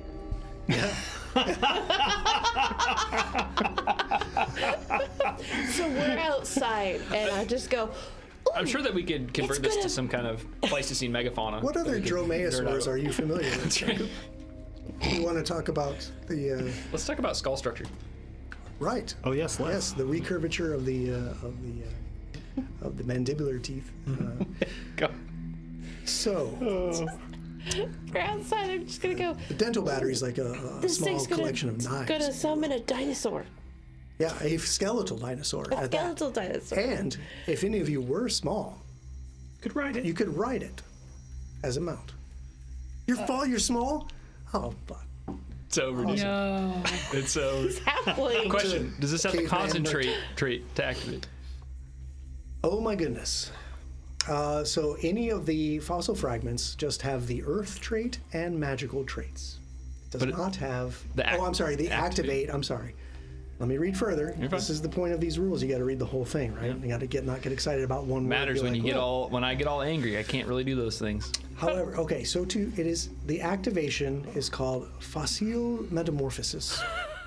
Yeah, And it is a 2-action activity that has the concentrate and manipulate. that's okay. I can have somebody do it for me. I may not even want to mount it anyway, other than Well, for I mean- flavor purposes. Yeah, you're just going to ride it in exploration mode, right? You don't need to concentrate in exploration mode. Totally. You don't need to rage in exploration mode. But it only lasts 10 minutes. But for those 10 minutes, you will be the coolest fucking guy. That's right. Ghost halfling riding.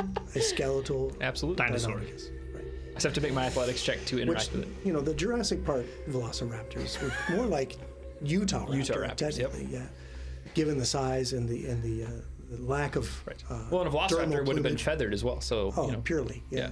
So it would have been very different if they would have used scientifically accurate velociraptors. It'd be less scary, you know. He wouldn't have been able to give me direct eye contact like this before, like while going. But like, picture like when they slammed that metal kitchen door, right? It would have just crushed a velociraptor. Yeah. Not these giant, 7 foot Not a tall Utahraptor. Utahraptors. It's hard to see from home, but they're looking directly at me. Yeah. Because it's fun to torture you with our nerd game. Are we hyper fixated on dinosaurs? We can drop the bit. I don't think it's a bit, man. I don't. It's a It's a core personality trait. It's your personality. It's not a phase, Mom. fair enough. Okay, so we've had your fill of dinosaurs. So I'm outside with Not Mert, really. Yeah. and I'm gonna ask Mert. So how do you move on from that? I don't know. So I turn to Mert and I say, I'll just ask like, how are you enjoying eating? And how am I enjoying? How did you enjoy the feast? I enjoy it much better that I can eat more rapidly than I used to be able to. But as you know, it's the memory of a memory of the food that I have to recall upon. So it's not what I wish it was. Does it still taste the same? No, it doesn't taste at all. Just the practice of remembering what it's like to chew, swallow, and feel your belly become full. But it's a practice I want to keep. I want to keep going. It's something that I want to use to remember who I was. As in the lighthearted sense, us halflings are known for our appetites, to be certain. You saw that with Haldoli in the treats that she always had ready for us. I wish I could actually taste them like she can, but something I am going to continue to do. Have some sense of what was. Well, I'll have an extra treat next time, just for you. Wow. All right. Sounds good. It did not, in fact, sound good. Yeah, I don't want a brain. Thank you, though. Mon, are you okay?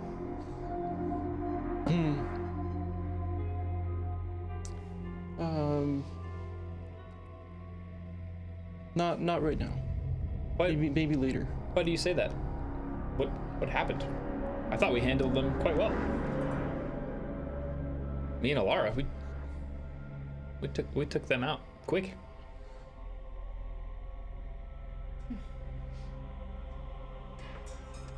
Just a moment. We were over there by ourselves. No. Was he With Chew. overwhelmed momentarily, or? It was iffy there for a second. Okay.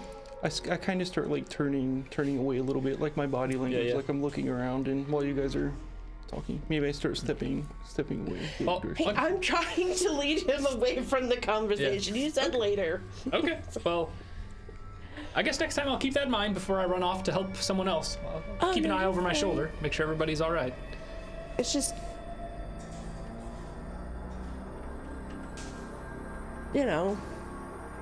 I saw her reach out and hit Alara, and I was actually really worried that somebody would do that to Amon. Yeah, certainly brings back some memories. Certainly. I can understand how that could be a little unnerving.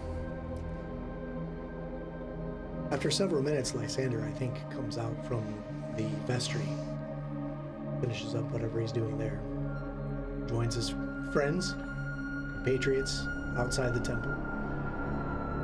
Where are you guys gonna go from here now that you've spent all of your spells? What time of day is it? It's still, I would say, mid to late afternoon. You think you have probably a few hours of light left, given the time of year? Well, to the house. To Before her it's house? before it's evening time Also- and she's headed back home. Oh, her house. If we get in a scuffle there, I'm going to be worse for wear. And we are always looking for a fight. I'm just concerned that if we go,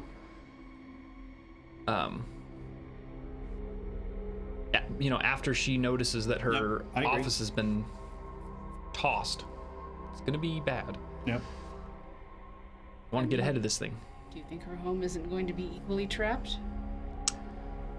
Well, or guarded by that Etten. She has it with her. But I'm not necessarily afraid of that Etten. I feel like we can handle it.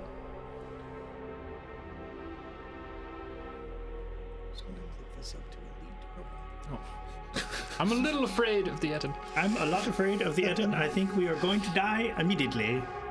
Yeah, we should probably rest and regroup. Rest for the night? For the day? Well, she'll find out if things been ransacked. I suppose we could go first thing in the morning, maybe. I mean, we don't have to rest. It's just I understand that the quick among us might need a little more time. No, I mean, not really. Oh, Not anymore. okay. exactly. But we do need to pause. Why don't we guess try to that's figure out where Shadow Ash can be made here?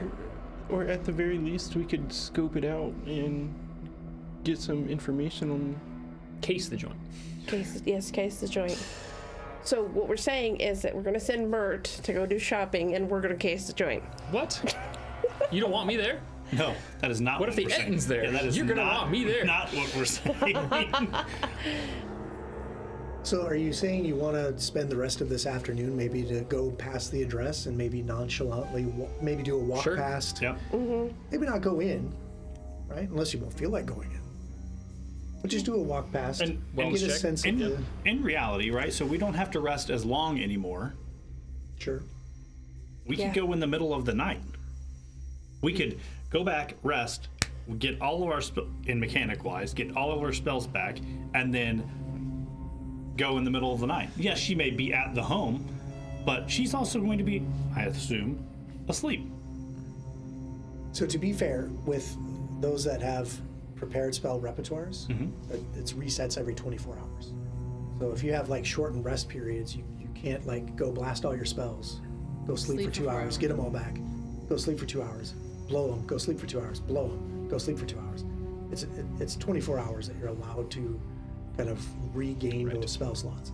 So even though you get a shortened rest period, you don't just, you can't, I mean, otherwise you could potentially get 3 days worth of spell slots in a day. Yeah, that's what I'm trying to do, duh. I understand. But I think by the rule. Big table, big dreams, baby. That's right. But I will say that Does it having say that? shortened It rest just says periods does after. help with things like trying to get health back and stuff, right? Definitely is something that will happen quicker. Sure. It just says after a full rest. So Yes, but you cannot. then it'll help us at least to have a more presence as far as casing the joint. We won't be gone for 8 hours, and if we wanted to have some kind of eyes on the place more often. Okay. Yeah, I'm fine to at least go check it out. And whether we go I mean, there in the middle of the night or first thing in the morning, I'm fine with that. If you're confident that we can go in there and handle business now, I'm confident. Then let's go. Yeah. If this was any indication, we can handle ourselves. Our pattern is definitely to go check things out and not get into any trouble. Okay. I feel confident that's how this will go. Well, when you say go check things out, I mean, are you going to walk up to the front door and knock on the front door? Are you going to like peek in windows? Or are you just going to kind of walk by across the street, just get a sense of the neighborhood, get a sense of the layout of the building, That's what see if there's any I'm external gonna do. guards? That's the plan. Or do you want to go up and just like pound on the door and be like, we're here to kill you?